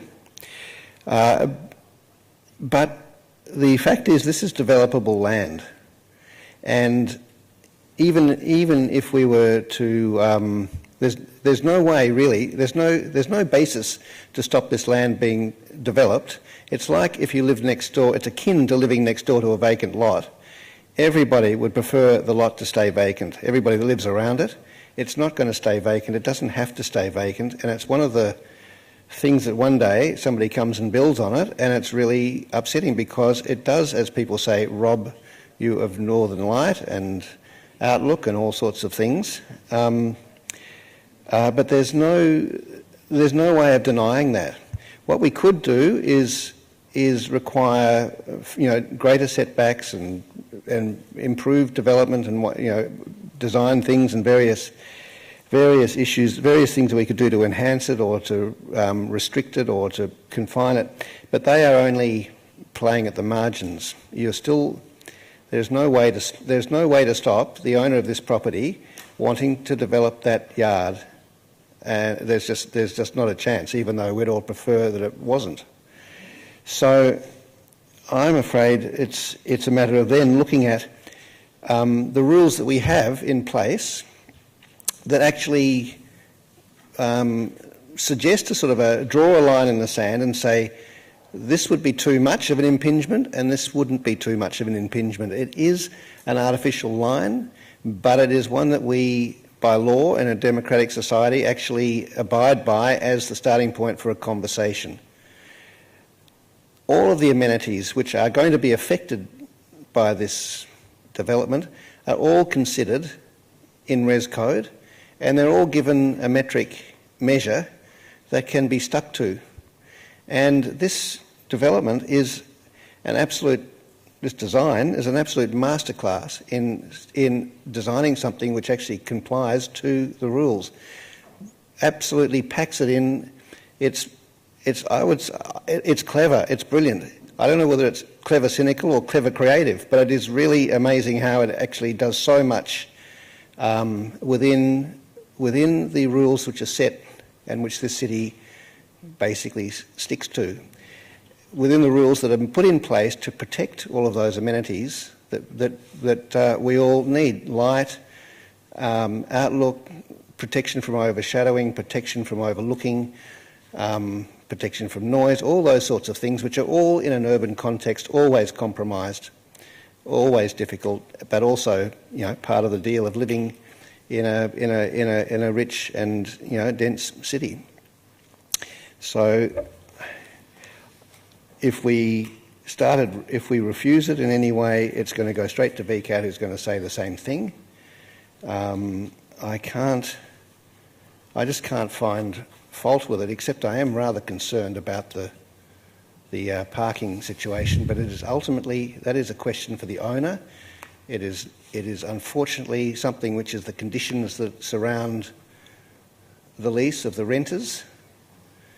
It's something which renters have never had a chance to influence, and there's no basis for doing that. It is something whether the owner wants to do that with their rental properties. All I can say is that at least with this, the benefit of actually having this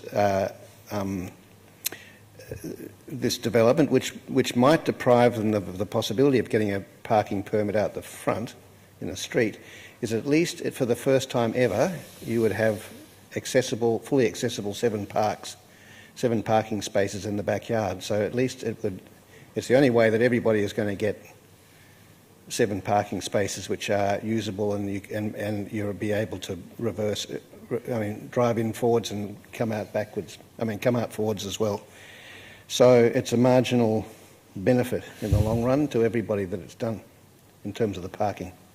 So I feel very reluctant to be supporting it, because I think intuitively it's overcrowding, but we will in no way be able to achieve anything much less, and there's no criterion that we can use to achieve less. Thanks very much, Councillor Brand. Councillor Crawford, invite you to speak as the seconder of the motion. I guess it's with a similar, actually not so much reluctance, that I will be supporting this motion. I live in a block of flats very close, and my view is into a stairwell at the one with not much divide. I guess it's always been there for me, and it's not so bad. But the change, I get that the change is really difficult to cope with in that moment. But you actually there is the fear of what will come, and probably the actual building process will not be fun, but sometimes it's not as bad as you think it's going to be. And I live literally in a very similar sort of setup in my flats. Again, we have to make decisions within the rules. We will be making over time policy changes around parking, and hopefully in the long term to make it easier for residents. But that's big changes, and change is hard. But there isn't a reason to stop this. There's no rules that we can stop this by, as Councillor Brown said. So I will be voting for this motion. Thanks very much, Councillor Crawford. Now invite Councillor Baxter.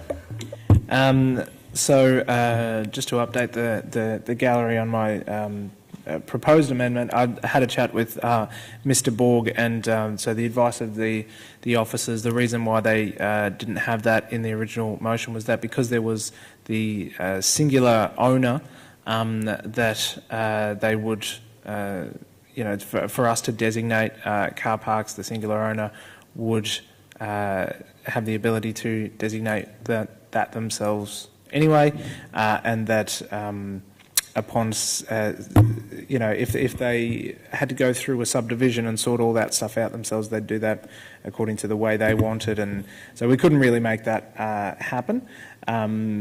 There's no point putting that amendment, apparently. So I won't be doing that. I will be saying that I'll be, as Councillor Brown said, reluctantly supporting this motion. It's one of those ones where I don't particularly like the outcome, but I can't find any legal reason to oppose it. In a lot of our council decisions, we can make council decisions, and they're essentially political decisions that we do things because we think they're the right thing to do. When we make planning decisions, it's specified in law that we have to make it according to the rules set out in the planning scheme. And if an application is put that does not breach anything in the planning scheme, to refuse it. Well, it'd just open us up for someone to appeal and go to VCAT and get something else, and it will get the same thing, or perhaps even a better deal for them, and probably just waste everybody's time. But I do want to acknowledge the objectors and the people who, not only the people that this would affect directly, as in the neighbours, but the people who see this as something that is happening in their street that they want to take some action on and want to improve it. I'm sure a lot of objectors didn't necessarily want to stop the development, but they wanted to make it better and get a better outcome for their street, and I think that that's an important thing for the community to do. I actually know this street quite well because my kids' childcare is on there, so I walk past this building probably 1,000 times. And I certainly acknowledge the parking stress in that area. It's impossible to get a park. Luckily, I walk on that street mostly. I don't drive there, but I can see there's never any car parks there. Luckily, there is, of course, there's Ripponlea train station and trams and things that can ease some of that stress, but it's definitely an issue, and I acknowledge that. The loss of light issues, having heard some of the concerns there, I was also concerned about that.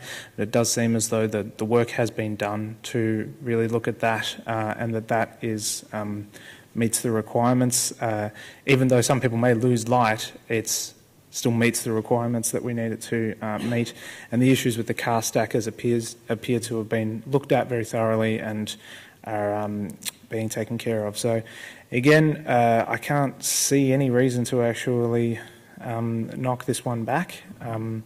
This is one of those situations where I have to be doing my job, which is to make a decision according to the planning scheme, and I'll vote for this motion.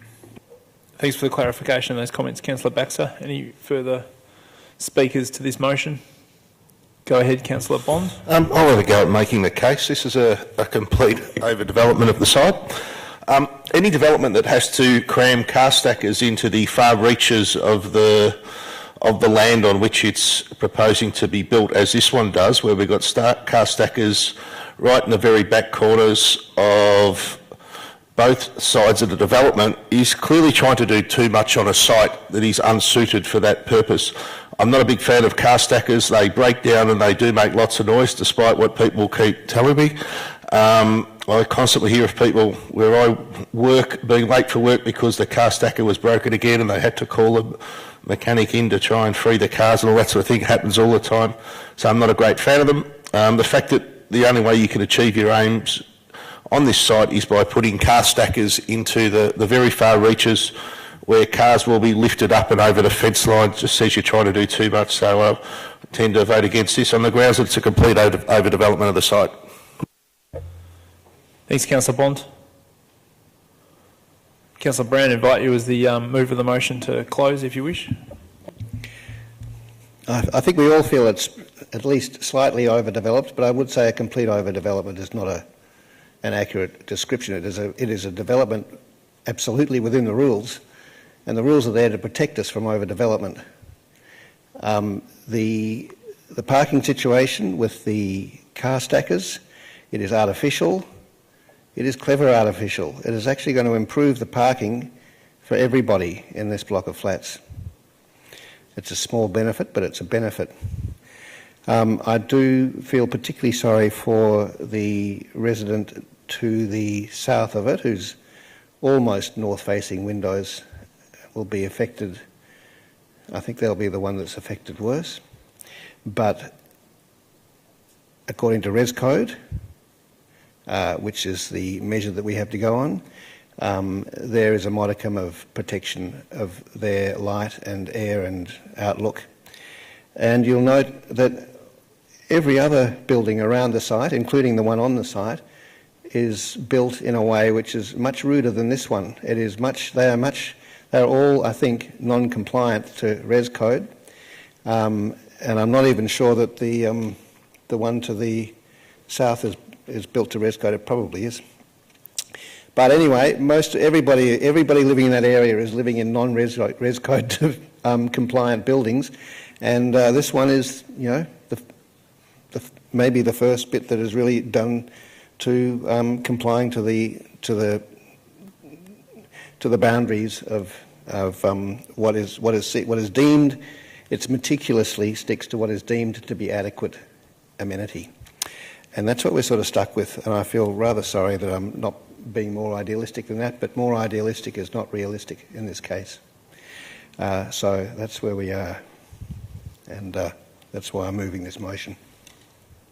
Thanks, Councillor Brand. Councillor Brand's the mover, obviously. Councillor Crawford's the seconder of item 6.2. I'll now put that motion to the vote, councillors. Could you please tell me if you're in favour of that motion? Against?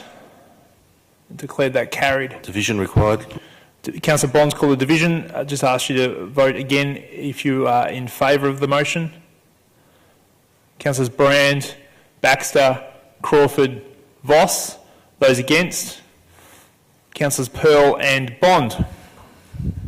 Declare that motion carried.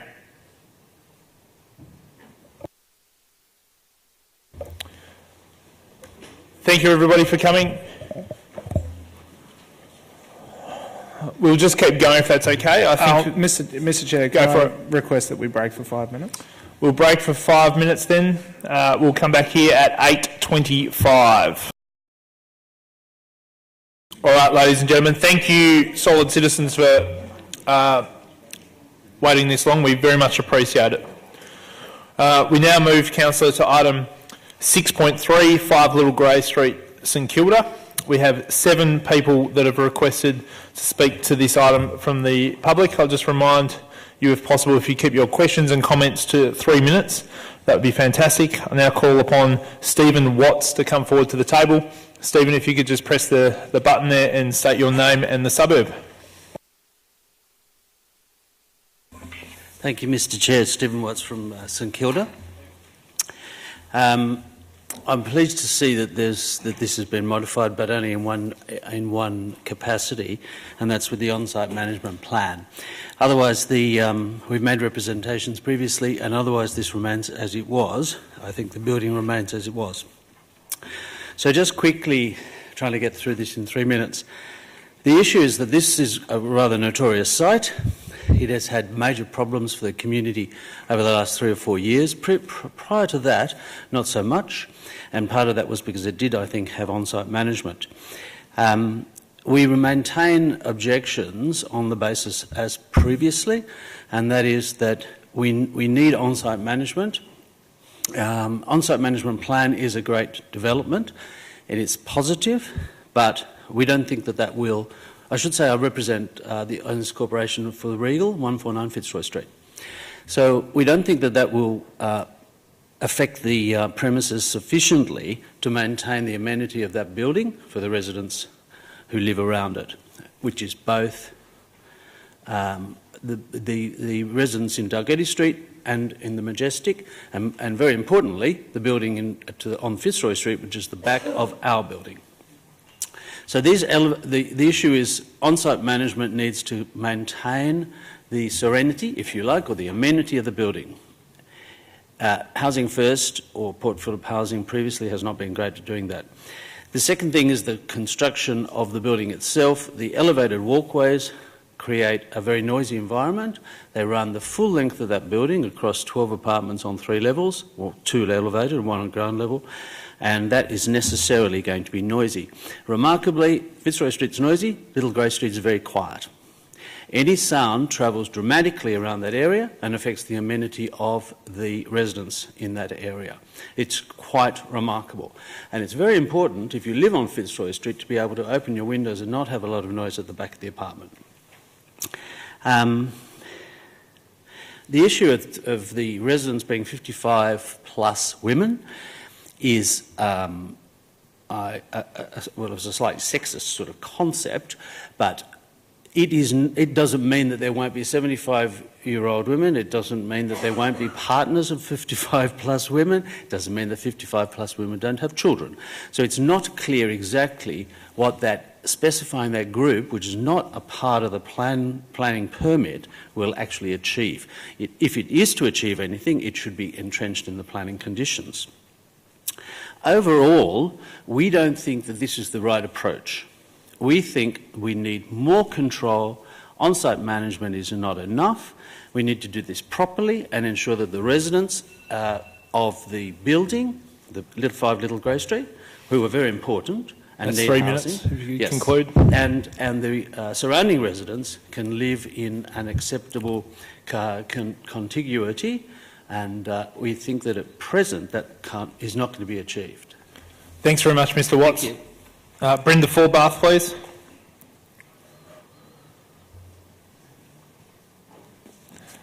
Take your seat, just say your name and your suburb, please. Thank you, councillors. Brenda Forbath, Elwood, and representing the Community Alliance of Port Phillip. I've risen tonight to speak to Section 8 of this report, in particular subsections G, H and I. I want to say at the outset that Community Alliance of Port Phillip and myself personally think that this is an excellent project, and it's really dealing with an increasing group of people who are at the risk of homelessness, and that is older women. So it is an excellent project, can I say. However, in light of Council's responsibility and legal obligation, under the Victorian Charter of Human Rights, Council has a legal obligation under that charter to consider human rights when it makes laws, develops policies and provides services. One such right goes to the right to movement, assembly and association. Now, I question whether these residents are going to be treated with respect and whether their dignity is being preserved by requiring that they not be allowed to congregate in the communal areas after 10 p.m. at night. And they not be allowed also to consume any alcohol in the communal rooms and in the communal open spaces. The personal liberty of these residents, who are older women, are being subject to unfair and discriminatory restrictions, in our view. The question arises as to whether any other application in the private sector has been subject to these requirements. I don't know of any. Perhaps the staff can tell us if there are such examples. These are quite small bedsits, apartments, so the communal areas take on a level of importance in the lives of these people that may not have such significance in other developments. These restrictions should not apply and should be withdrawn from the on-site management plan. Thank you. Thanks very much, Mrs. Forbath. Next speaker is Liz Kyle-Reid. Liz, are you still with us? Then called, if I could just call Andrew Lord. Andrew, welcome. The mic's already on. If you just say your name and the suburb you reside in would be great. Evening, councillors. Andrew Lord. I'm 18 Delegated Street, Eden Mansions, which backs onto Little Grey Street. My garage is one of the ones that you can actually see there. A lot of the people who have spoken before me has covered what I was going to say, but I suppose importantly that I walked down there tonight and there was someone shooting up in the area to the left. This is a lane, it's not a road, it's not a street, it's a lane that there's going to be 36 dwellings and there is no limitation on how many people can reside in those dwellings. You would expect that they would have children, hopefully, boyfriends, girlfriends. There's no restrictions on who can go in there. And they will, most concerningly, because I agree with the previous woman that they deserve the rights to be treated humanely, these people, there will be the beach house which is across the road reopening at some time. Now, we don't know who's going to be living in there, but you assume that it's probably going to be for over 50 or 50 plus males. So it's not a safe area for these women to be in. With 36 dwellings, there's going to be visitors as well. There is no provisions for car parks. There's a property that's being, I think, nine houses or units being built on Delegated Street, so that's going to take up further car spots. So there's a huge shortage of car spots when these people come and visit. So the property is completely inadequate without even talking about St Kilda Housing, which managed it previously and lost control of the property. So I think that the whole property needs redesigning and thinking about. Thanks, Councillor Bond. Let's just let the speaker speak. Port Phillip Housing. St Kilda Housing had the beach house in. Thanks very much, councillors. Thanks, Mr Lord. Appreciate that. Jenny Roper. Thanks, Jenny. Please feel free to take a seat. If you just repeat your name and the suburb you reside in. Hi, my name is Jenny Roper. I'm from St Kilda. I wish to speak about the planning application for 5 Little Grey Street, St Kilda, formerly known as the Regal. We fully support the provision of social housing for women aged 55 and over to be in a suitable and safe modern accommodation. improve these women's lives, social connections, and be off the streets in a safe home. Due to the geographic location of this property being up a dark lane in an isolated location, we need to ensure the residents have a very safe and welcoming environment so they can be a part of our community. It is important that this is permanent accommodation and is not used for crisis accommodation, which has previously attracted the wrong visiting guest cohort to this location previously. We were told 18 months ago that a manned front office or reception was going to be provided during business hours and has been previously recognised that security was required after hours. A front office or reception could also provide support and social services to these vulnerable women aged 55 years and over. Apartment 32 on the ground floor could be a support service office and reception. In closing, I ask that the conditions of the permit require permanent accommodation for women aged 55 years and over only, support services in the form of a reception or office in lieu of apartment 32, additional security to protect these women, the residents, from the unwelcome guests and intruders that still frequent this locale. This property needs to be run properly, and it cannot be run how it was previously run by Housing First. These women need to be safe. We all need to be safe. And at foremost, we need to protect these women. Thank you. Thank you very much. Now call upon Alexa Gower. Thanks, Alexa.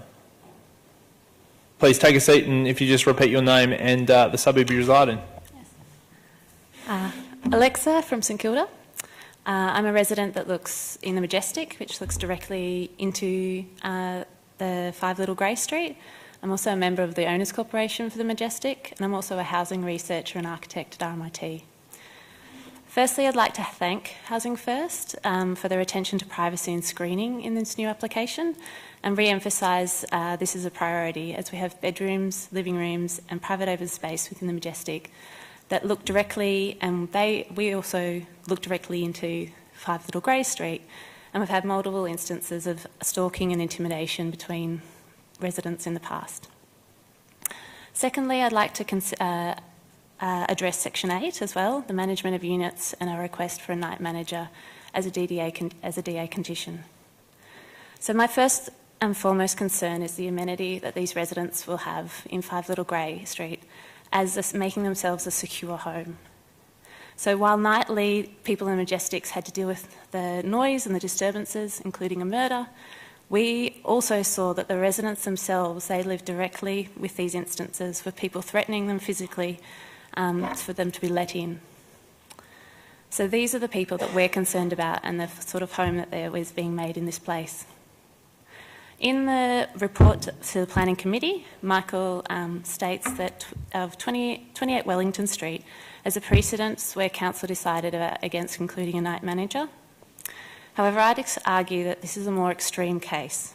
Wellington had 28 units, whereas Little Grey Street property has 36 that is proposing. We also have 22 units across the road at the Beach House, which is across the laneway, which creates 58 social housing units in this space in a laneway, which is double the number of residents for this area. Secondly, I've also spoken to 2 other social housing providers in my role as a housing researcher, and I've talked to them about, they're in 2 different councils, not in the City of Port Phillip, and they've considered it good practice to include a night manager. They feel that it allows them to quickly resolve issues, preventing them from escalating, and therefore create a better living environment for these residents. The hotline that Council has provided also, or has suggested in Section 8, also means that at 2 a.m. it's the neighbours that have to police the activities of the residents, and this deteriorates our relationship as neighbours between both residents. So we're really interested at the Majestic in the long-term viability of this project and offering these residents a decent, safe place as a home. And therefore we think that the night manager is a really critical point of this project. Thank you. Thanks very much. Now call upon Mr. Michael Dunn.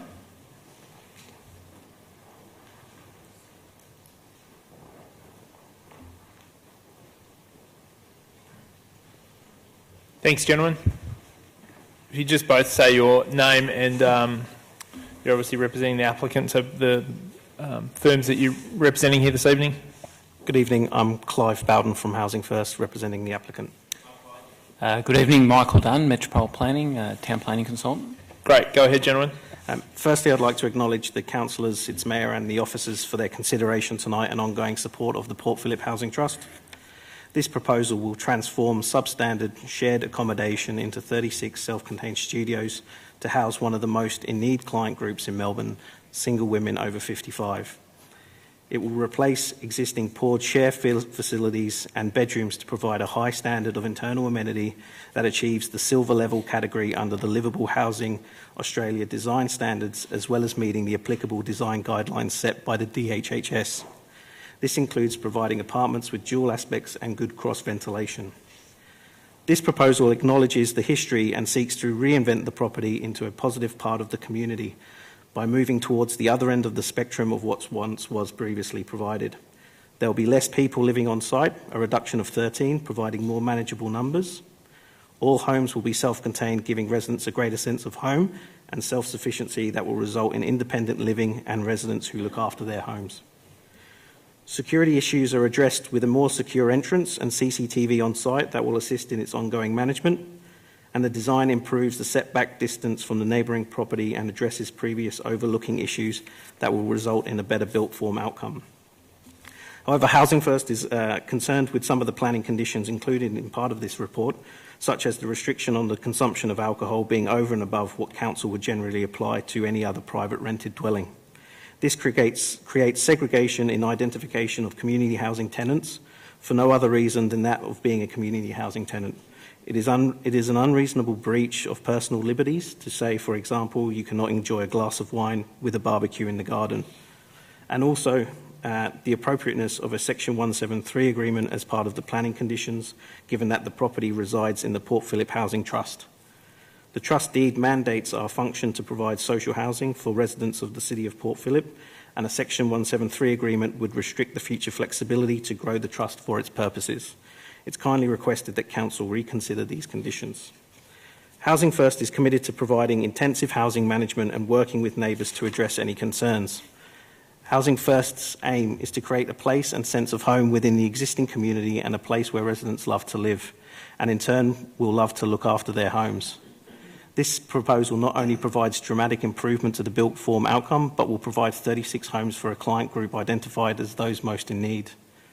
It will be a different cohort that will be completely different to what was previously provided, and in self-contained accommodation who will have a greater sense of ownership and home. These women, who are our friends, our aunties, our mothers and sisters, who may have retired, in addition to the statistics provided by Michael's report, statistics have shown that women who retire are on about 1/3 of the pension of a man, and over 1/3 of these women retire in permanent income poverty. This is who the property seeks to house. Unexpected events like loss of employment, physical injury, or family breakdown through divorce or widowhood, these are all common elements that threaten older women's access to secure, affordable housing, and this is who we seek to house here. Great. Michael, would you like to add? I'll just ask you, just for good order, just to make sure you sign the blue form off Murray that can fix that up if you haven't already. Certainly. Perfect. Michael? I was just going to talk very briefly to some of the town planning points. Just make the point that the design is well within the building envelope. We're obviously working within the existing structure of the building. There's a net increase in setbacks, if you like, to the sides by virtue of a ground floor element being removed and demolished. The internal amenity is something that's been very seriously and closely considered, and we think the apartments offer a good quality of internal amenity, and we would commend the officer's report to the council. It considers heritage, car parking, traffic, all these considerations, and finds that the proposal is appropriate. With respect to off-site amenity, I think there's been acknowledgement from some of the neighbours, some of the objectors, that privacy and overlooking has been appropriately treated.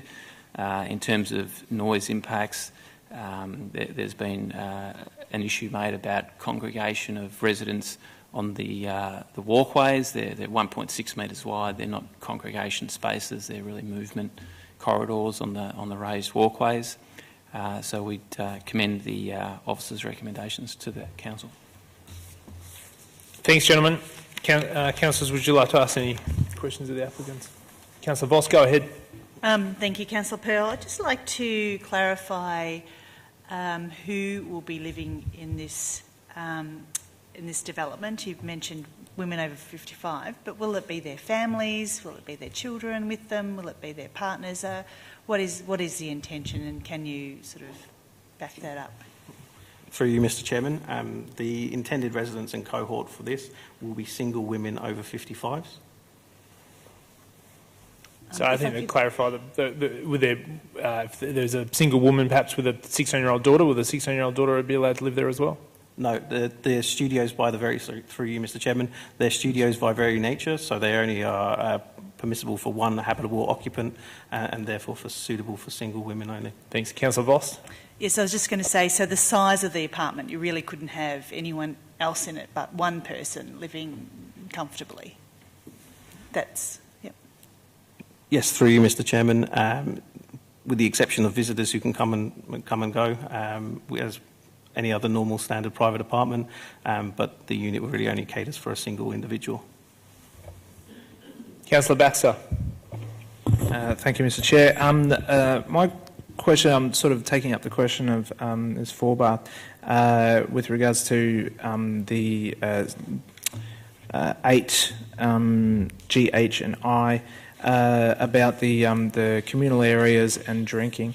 Have we put this condition on other applications in the private sector? Is there a precedent for this? Just firstly, should have welcomed you beforehand, but Mr Schuster is Coordinator of Strategy and Planning for Lakeward, and we also have Michael Mabray, the Principal Planner. Councillor Baxter, was that a question to the officers or a question to the applicant? Yeah, sorry, I thought we were done with asking questions to the applicant, but it can be either or. Not, then we can... it can be either or. So who's the best officer to answer that? Mr Chairman, the condition was actually the condition we applied at 28 Wellington Street, so that's where the condition came from. So it doesn't get applied to private dwellings, it gets applied to this special type of accommodation. There are more comments I'd like to make about there's some confusion around rooming house and dwellings in regards to this application, so I might come back to that. Do you mind if we could? Are there any further questions of the applicant? Councillor Voss, go ahead. Thank you. Probably again to you, Mr Dunn, around taking up Ms Roper's question around crisis accommodation versus permanent residence. Will this property be used to house crisis short-term accommodation, or will it be primarily for long-term residents? Through you, Mr Chair, the intended allocations is to be let sensitively to targeting those who can sustain tenancies and be a good neighbour, so for long-term housing, not crisis. Councillor Brandt. Yes, I'd like to take up another question that was raised by some of the other speakers. What is your sort of plan or attitude, or I'm not sure what it should be, to the problem of security in the lane outside the property? You've got probably the only pedestrian access to the building is through Little Grey Street, which is sort of, at the moment, probably the most notoriously dangerous street in St Kilda. I'm just wondering how you see that being negotiated and how we should respond to that. Through you, Mr Chair.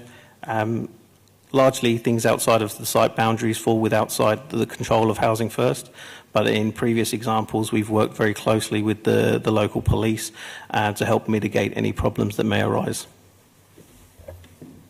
Councillor Brandt. Another question was raised about, well, you raised actually, about, and Ms Forbath, about the management plan rules that particularly restrict congregation and consumption of alcohol, and I will follow those up with officers as well. But I'm just wondering what sort of would you agree with? I know you'll agree with whatever is imposed on you in a sense that you'll work with it, but do you see what sort of restrictions on outside congregation and what have you would you feel more comfortable with, or would be an acceptable thing to you, or don't you think it should be restricted at all? Through you, Mr. Chair, I think these residents, future residents, should be treated just like any other citizen of the City of Port Phillip. In terms of congregations, they are allowed the quiet, peaceful enjoyment of their communal areas in which they reside, and they should be treated no differently from any other resident. Any further questions? Yeah, gentlemen, please take a seat if you could. Councillor Bond. We heard the request from some of the... Take a seat. No. Oh, sorry, if you're asking them a question, Councillor Bond. We heard from some of the neighbours of this property a request for a on-site manager for this proposal. Is that something you considered when developing a plan for this particular venue? And if not, why would you not have an on-site manager on this location, given the history of the site and how much impact it's had on the neighbours over the last probably 5 years whilst it was running as the previous incarnation of the Regal? Go ahead, Jen, sorry. Through you, Mr. Chair. There's going to be a clear paradigm shift in the type of accommodation from a rooming house and also the type of tenant cohort that will be housed in these premises. The vast majority of our 2,000 residents across Victoria are decent, private and often vulnerable people who want to live safely and quietly in a community that supports and accepts them as equal. And it's often that we should think of these people when debating the details of this building and not the historic, whilst we acknowledge the historic issues of the Regal as it was formerly known, what we're looking to do is learn from that, and that's what this proposal provides. In terms of providing an on-site housing office, that creates an unreasonable impost for Housing First as trustee of the Port Phillip Housing Trust. We have a local housing office in the St Kilda area, and we'll have a dedicated housing officer allocated to these tenancies. Councillor Bond. My question was more about the management of the site, not the residents. During the previous reincarnation of the Regal, there were murders literally happening out the front. The impact on your neighbours was horrendous, and Housing First / PPHA just point blank refused to do anything about it. And if you want to contrast that with another organisation in Port Phillip, St Kilda Community Housing. I believe this is time for questions rather than speeches. I'm about to ask a question. Come to a question, Councillor Bond. I'll contrast the management of that with the beach house across the road, who, after your venue closed, some of the problems moved there. And when they were contacted by residents and asked to do something, they put on permanent full-time security within 48 hours and really did a great job of looking after their residents. So going back to that... Getting to the question. Going back to that, why would you not consider a full-time manager to be appropriate on this site? There we go. Here's the question. Through you, Mr. Chair, the change in the tenancy cohort does not warrant a full-time on-site manager, given our local presence in the St Kilda area and the dedicated housing officers that will be assigned to this. It seems unreasonable to have an on-site presence put on for just 36 units of this tenancy cohort.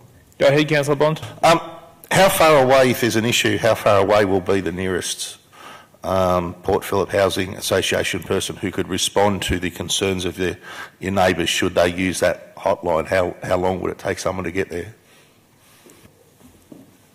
It depends on the circumstances, but we have an office on St Kilda Road, which is around the corner, and we also are having an office constructed at 6 Tennyson Street as well, so there is a clear local presence. So someone would be on either St Kilda Road or down in near the Botanical Gardens. They'd be the two nearest people. They are the two closest offices, yes. Any further questions? Thanks, gentlemen. You've been very gracious with your time. I appreciate that. Councillors, your opportunity now to ask questions of the officers. Councillor Baxter, go ahead. So thank you, Mr. Chair. My question of the officers is just looking at Section 8, the on-site management plan, G, H and I in the officer's recommendation here. If H and I weren't in this, but G was, would that allow Housing First to establish house rules that could include any of the requirements in H and I? They could do that themselves if they felt that was necessary. Mr. Schuster. Mr. Chairman, yes, it could cover the issues that H and I are going to. So it's less specific, but certainly G could cover those two issues. Councillor Crawford. So could you clarify for me, is it still considered a rooming house, or they stand like, because that has different implications than in terms of what we can require? Mr. Schuster. Mr. Chairman, it has been a rooming house. It continues to have rooming house existing use rights. For the purposes of this application, we've taken the view that they're dwellings, but we can't be blind to the fact that there is a very special set of circumstances here, which is not your usual dwelling development. Most of the conditions relate to dwellings, with the exception of 8, which relates to the management plan, and 9, which is the agreement, which were both matters that were raised by the speakers. Both of those relate to the special circumstances of the layout of this site as opposed to a normal private apartment development. That is large areas of communal open space, particularly close to sensitive other residential properties, and also and the special dispensations that have been given in terms of some of the provisions of Res Code as they apply to the site, special dispensations that have been given in regards to car parking and so forth. So dealing with that second issue first, it is connected to the nature of the use to have a Section 173 agreement, because if this was a private development, we would not, in all likelihood, have given those dispensations. So the dispensations are contingent on this being a particular type of use. And the Section 173 agreement is the mechanism that ensures that. Without the Section 173 agreement, there is nothing that would stop this proposal being subdivided in future and sold to individual owners like any other private apartment development. And if that were the case, would we have agreed to the dispensations in terms of internal amenity and provision of car parking that we're agreeing to here? So that's the justification for the Section 173. The on-site management plan, the justification for that is that there is obviously an issue around management. There are people who would like to see more management, to the extent that even having an on-site manager. In this case, we're saying no. We have used 28 Wellington Street as a template. We've said in that instance, we felt that an on-site management plan was sufficient to be able to manage the site, and we have used exactly the same condition that we used there in this recommendation. Thanks very much. Councillor Bond, then Councillor Voss. Most of the apartments in this building are 30 square metres or less. If this was assessed as dwellings, as you discussed earlier, would we refuse it on that ground alone, as them being not big enough to be considered compliant with Res Code and all the current requirements for a private dwelling? Mr. Schuster. Mr. Chairman, the report itself sets out the non-compliances, and you'll see that each time there was a non-compliance, for instance, the provision of private open space per apartment, hence the link to a control over the communal space, because that is their space, whereas a private dwelling or apartment will have a balcony or a terrace. That will be their private open space. In this instance, the private space is only the communal open space. So hence, there's a special condition that relates to how that communal open space is used. But you'll see as it goes through the report, each time there is a non-compliance with Res Code, the justification has been the special circumstances of the type of tenant that is likely to occupy those buildings.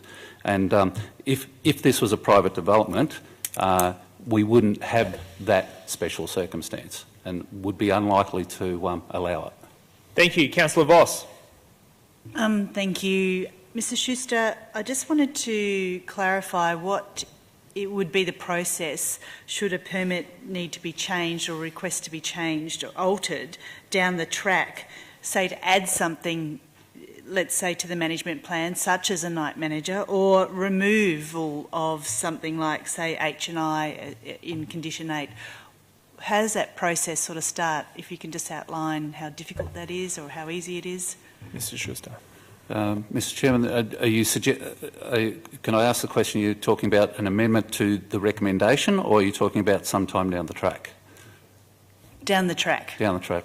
So in terms of removing conditions from the planning permit, that, well, I was going to say it's a relatively simple process, but as we know, planning is never quite simple. But it's a Section 72 amendment to a planning permit is very much like a normal planning permit application process. It would be advertised, go through the normal process and decision made. Adding a condition wouldn't be possible because the application would need to be made by the actual operator or the permit holder. It's not something we could initiate other than through, it has happened, but it's happened through enforcement procedures where a matter's been taken to VCAT and VCAT has imposed additional conditions.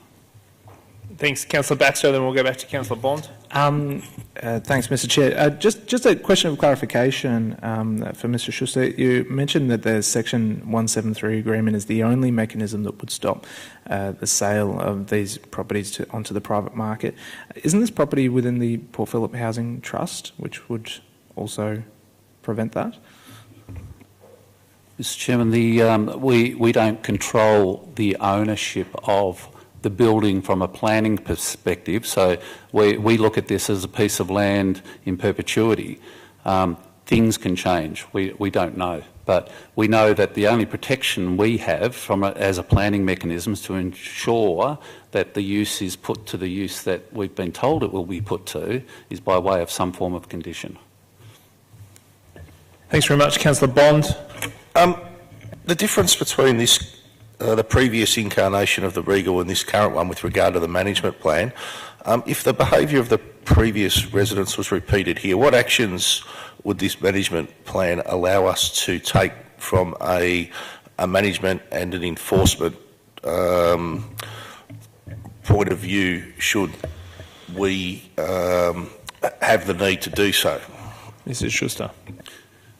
Mr Chairman, through you, the rooming house is an existing use right, therefore there is no permit that relates to the use and which regulates the use. So this permit would actually be the first planning control over the occupation of this land.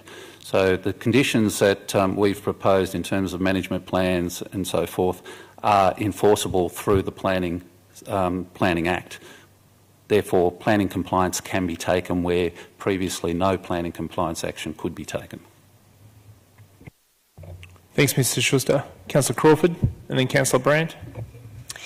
So house rules as such, do not many commercial properties or body corporates have house rules? Is it unheard of? Motels, hotels, backpackers, do we apply any of those? Management plans are applied to many, through you, Mr Chairman, to many commercial operations and also to backpackers, anything where there is a likely congregation of people.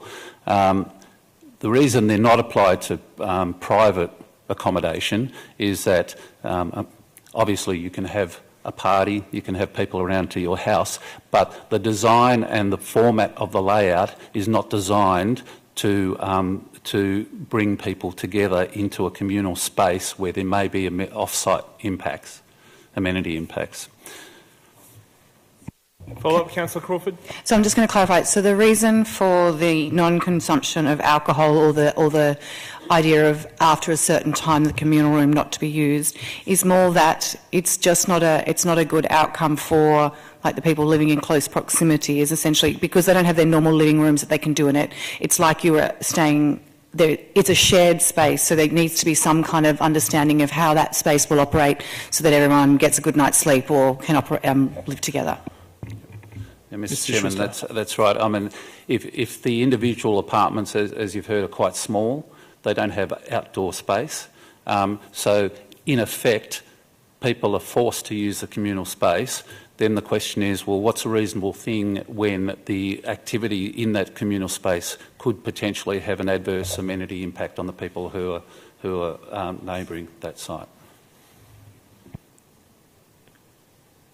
Any further questions, councillors? Councillor Brand?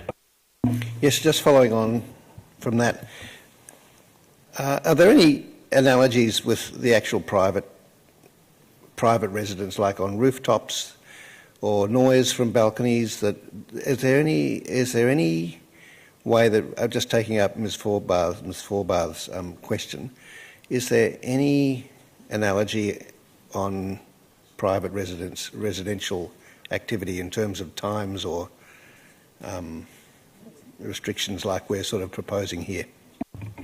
Through you, Mr. Chairman, no, not for private apartment buildings, no. Councillor Brand? And just to confirm, the function of subclauses subconditions H and I are to supplement G. This is a question, sorry, I'm making a statement, but I'm actually asking you as a question. Are they essentially to supplement condition G, particularly in terms of, well, residential behaviour, noise, alcohol consumption, communal areas, littering? It's actually saying when you write those house rules, you must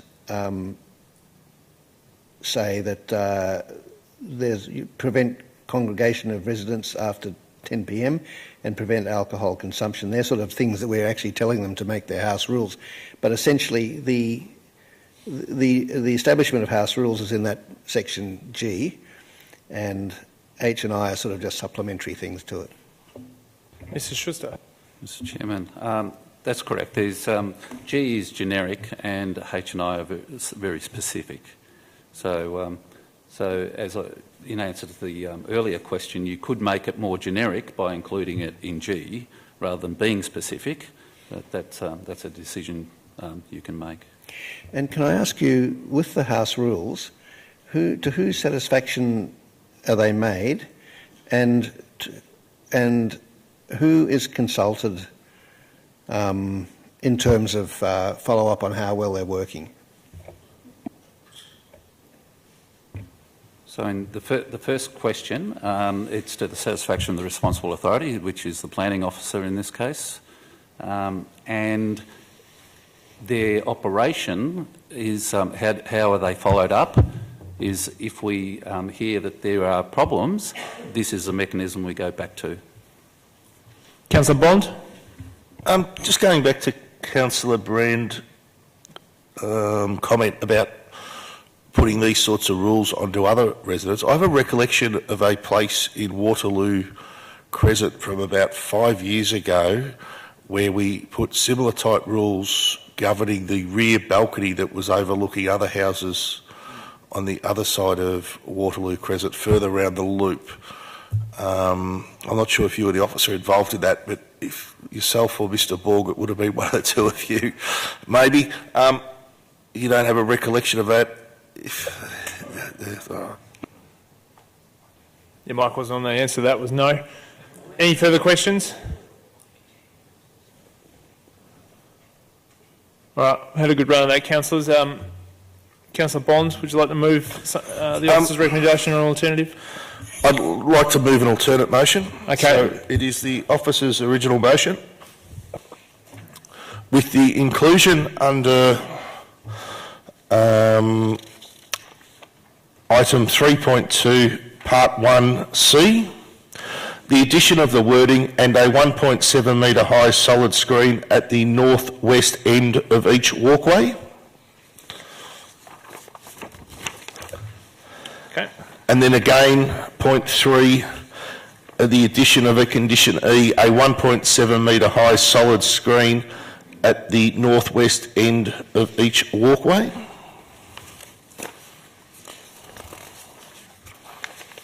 That's it, Councillor Bond? I believe, just slowly going through, I believe that was it. No, that's the alternative motion. Is there a second to that alternative motion? Okay. Councillor Voss, thank you. Councillor Bond, I'll allow you to speak to that motion now. I think everyone's fully aware of the history of this particular property. Under what we're proposing here, it is not the full management plan that the residents were requested we look at with on-site management and some other really strict conditions. But it is putting in place a management plan that gives our officers under the Planning Act the ability to take action and request corrective action to any issues that are arising from the site that are unsatisfactory. If what was occurred before at this establishment was to be repeated, our officers would have the ability to go in there and enforce the planning rules from this management plan. There's also new legislation or regulations in our planning scheme that deal with noise and amenity that weren't in place when this place was operating previously.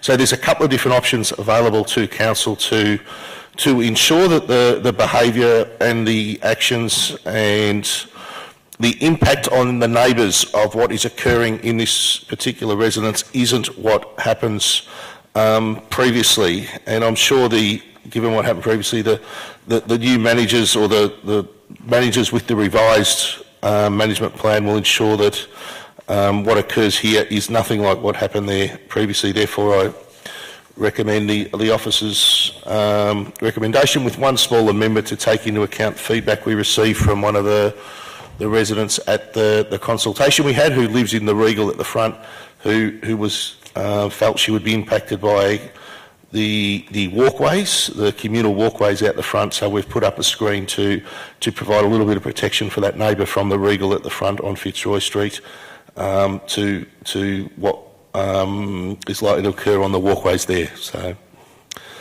thank you. Thanks, Councillor Bond. Councillor Voss. Councillor Voss, go ahead.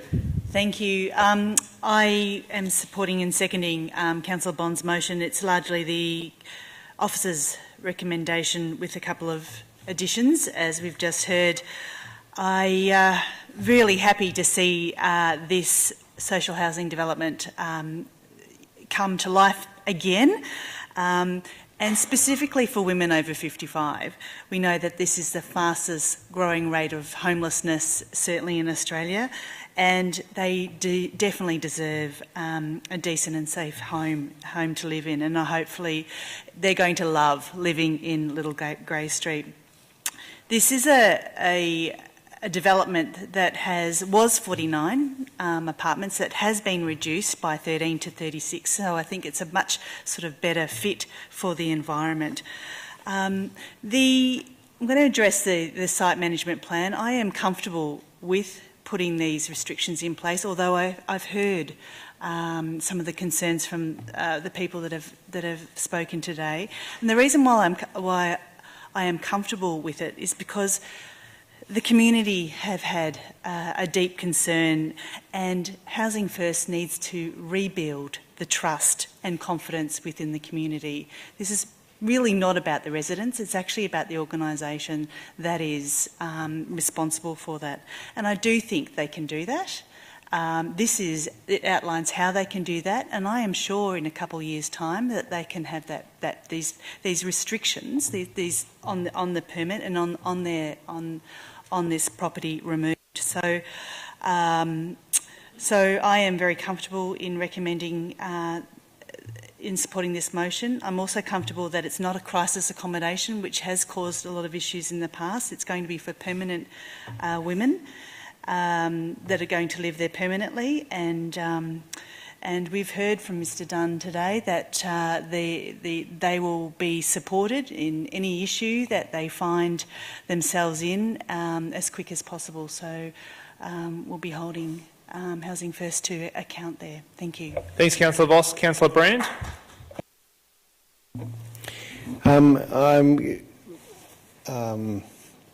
Actually, I'm going to move an amendment. You wish to move an amendment? But I do support all the rest of it, apart from the bit I want to alter, including Councillor Bond's addition to with the solid screen at the end, which I think came out of the discussions with... So, hang on, Councillor Brand, you're moving... Could you give the details of the amendment you wish to move, or are you foreshadowing? I would like to test the waters on... Perhaps I would suggest you give us the words. As per Councillor Bond's alternate motion, but to remove clauses 8H and HI from the management plan. So section 8, yes. H and I Yep. to be removed is your proposed amendment. Can I get a seconder for that, if possible? Councillor Baxter is the seconder. Councillor Brand, please go ahead and speak to your proposed amendment to the motion. Well, I certainly think as with any with any communal living place, any body corporate, any place where people are residents or guests or whatever, there's always needs to be a set of house rules. In every block of flats, there's house rules. So there's no problem in my mind of having house rules. There are some problems in my mind about to prevent the congregation of residents is a strange sort of thing. I don't know how is to a congregation. It seems to me like an overstretch of, I suppose, council powers, or I think the prevention of alcohol consumption, I think, is also, I think it's perhaps an overstepping of council thing to actually require that throughout all communal open space and communal rooms. I think that those things can be left to clause G, which says that they have to make house rules about the alcohol consumption in communal areas. They have to make rules about residential behaviour, about noise.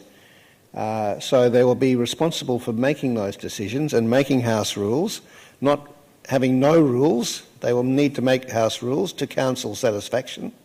So council still gets a say in the general effectatiousness of those rules, but it is left to the applicant to work out what is the best way of stating that, rather than to council. That's ultimately the sense. I just wanted to see what people think about that, but that's the sense of what this amendment is about. Great. Thank you, Councillor Brand. Councillor Baxter. Thank you, Mr Chair. It's getting quite scary now, Councillor Brand, because I was going to move the exact same amendment for the exact same reasons, which is why I asked some of those questions about whether that was possible. But anyway, we are on some kind of level together. But, yeah, it seems clear to me that, first off, restricting people's ability to congregate and drink alcohol is a restriction of liberty, but it happens. Body corporates can do that sort of thing. These sorts of rules happen. So in and of itself, it's not unacceptable. But I don't think it's the kind of thing we should be putting on our conditions here. I think it's fine to allow Housing First to establish your house rules. If they want to restrict people's congregation or drinking or something like that based on how they want to manage that facility, that's up to them, in the same way a body corporate can manage that. And I think that's an acceptable condition of living there. But I think it is too much for us as council to require that. It does seem to me that, G asks, or it doesn't ask, it requires the establishment of house rules regarding, including but not limited to, all of these things, which means that Housing First would have to establish house rules regarding alcohol consumption. They would have to have a rule. The rule may be, it's relatively fine. We just ask that you not be massively intoxicated or something like that. It may be more stringent. I leave that up to the organisation to work out what they want to do. Where it comes to resident behaviour and noise in congregations and stuff like that, again, they can make rules. They may be wide, they may be narrow, it's up to them. But I do think that it's not something that we should be trying to put in through the planning process in terms of managing behaviour. I think that that's something that we should be leaving to the actual managers of the building. Thanks, Councillor Baxter. Any other councillors wish to speak to the amendment? Proposed amendment? Councillor Bond? I won't be supporting it. Purely, normally I would probably side with those who wish to be free to drink in as many places as possible. But in this instance, what we've had here, given the history of the site and the substandard management of this site previously, I think we need to err on the side of caution here. At some point in time in the future, should Housing First demonstrate that they're able to manage this establishment satisfactorily, they can apply to have these conditions removed, and the neighbours will then get an opportunity to speak to that and either say yes or no, they're satisfied with how the place is being run. But until we know how this place is going to be run, I think these rules should remain in place for the benefit not just of the residents who are going to live here, but also the surrounding neighbours. So I won't be supporting removing these from the on-site management plan. Any further speakers? I'll speak to this if possible. Councillors, I would urge you to vote against this motion, and let's go back to the original alternate motion that Councillor Bond and Councillor Voss have put up. I think I'm a libertarian, but there's certain restrictions on my ability to, or my modus to roll that philosophy out, and that is community and public safety. And anything that affects the greater good of safety in a local community, in my mind, means that certain civil liberties in some circumstances, limited circumstances, should be reduced. These two conditions I don't think are particularly onerous, and the way they're worded, such as prevent the congregation, not restricting the congregation, and prevention of alcohol consumption, are appropriately and well worded, and are appropriate restrictions required. Section G, Councillor Brand, you are right, it gives an indication to Housing First to place house rules in place, but I think given what's happened at this site in the past, and to Councillor Voss's point, the lack of, or the reduced level of trust with the operator to the local community, it's entirely appropriate that this council provides the specifics required to alter the decisions of the people that will live there, which will alter the behaviour and improve the outcomes for everybody in that community, including the people that will live in that building and the people that live around that building. Therefore, councillors, I would strongly urge you to vote against this amendment.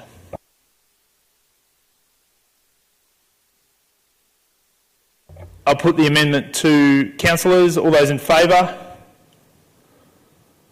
Those against?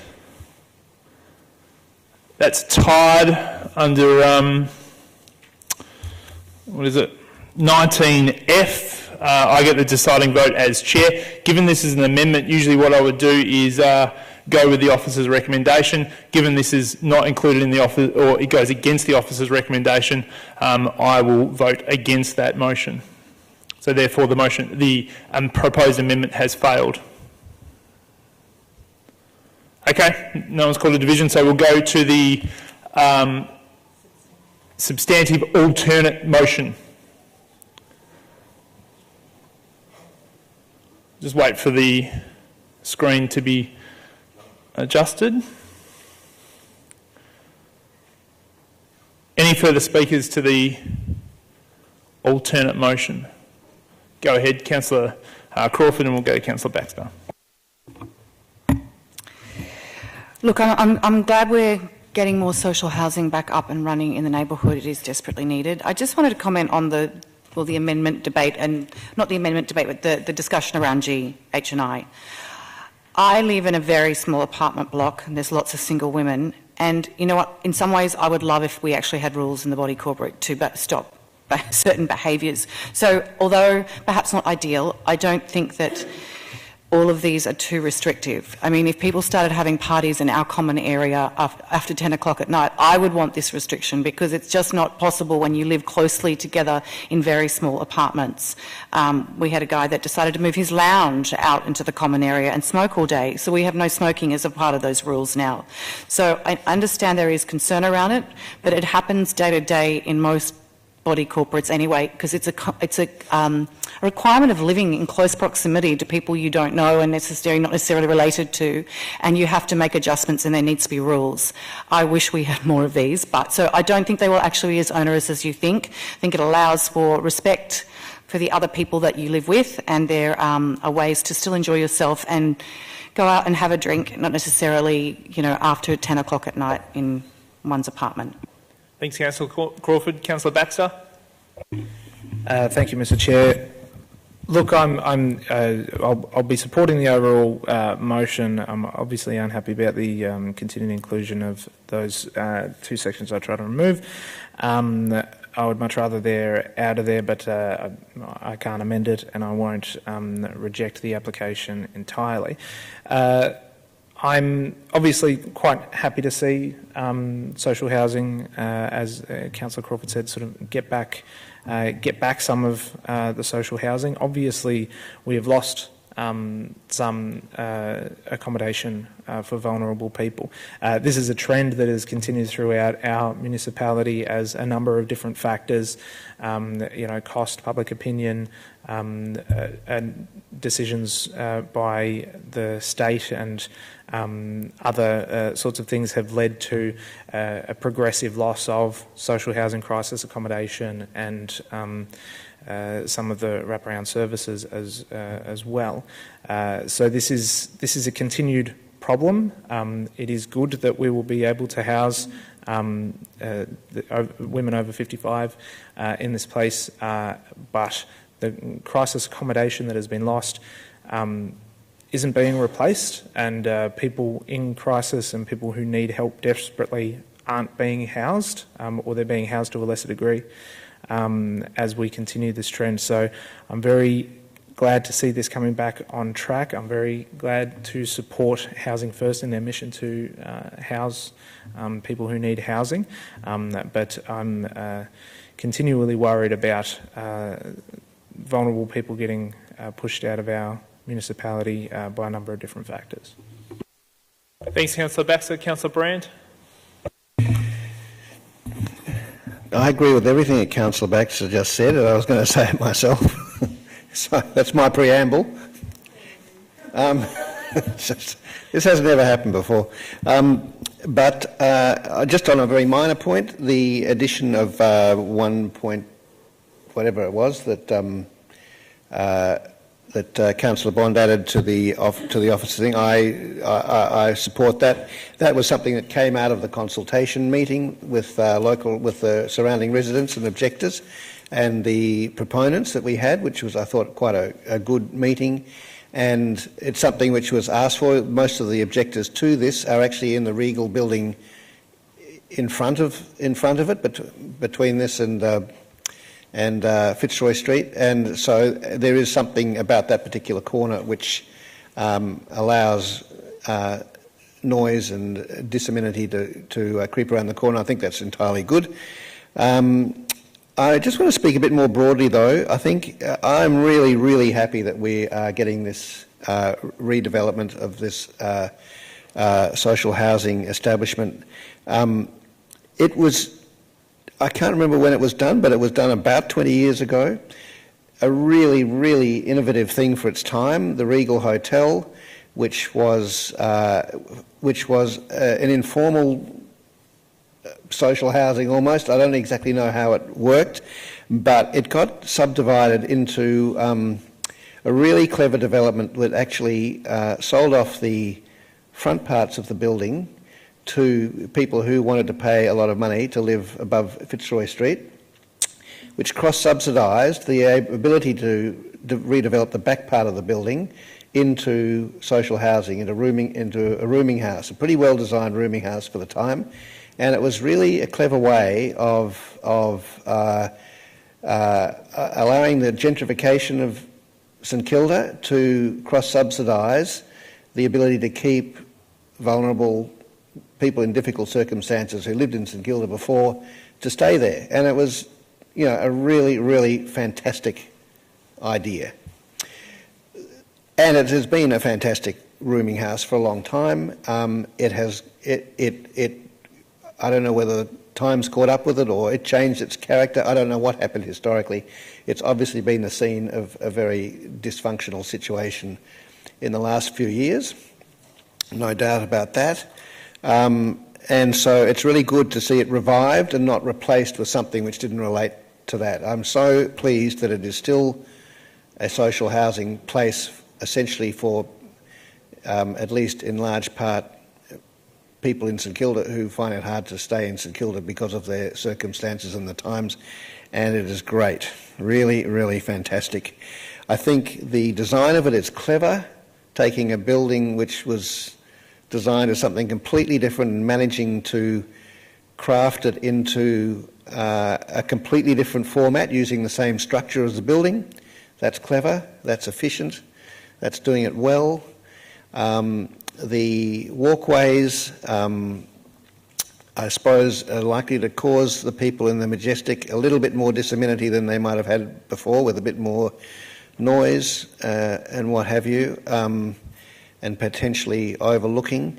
But I do want to make a particular plea to the council officers when they consider the screening that goes on the walkway to make sure that it takes into account the amenity of the people who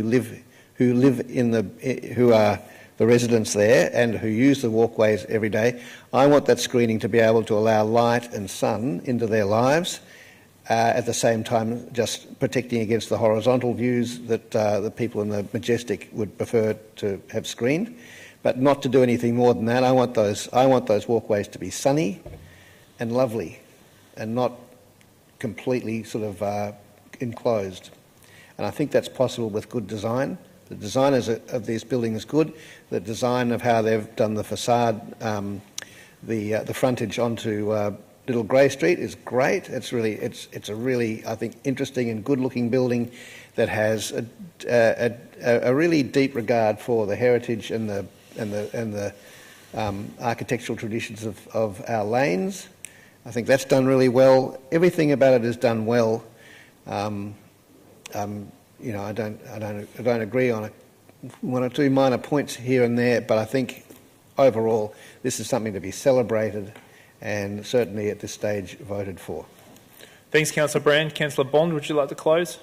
Only to say that I think we all acknowledge that we need more social housing in our community, and this particular cohort that will be housed here is certainly an increasing need. We all look forward to Housing First stepping up and managing this particular property in a much better way than they had done previously. So I guess the ball is now in their court to be able to manage this appropriately without having the impact on the neighbours that the previous management practices in this particular place had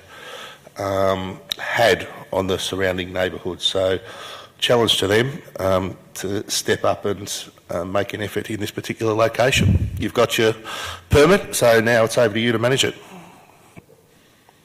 I haven't got it yet. Councillors, we're voting on the alternate motion moved and seconded by Councillor Bond and Voss for 6.3. All those in favour? That's carried unanimously.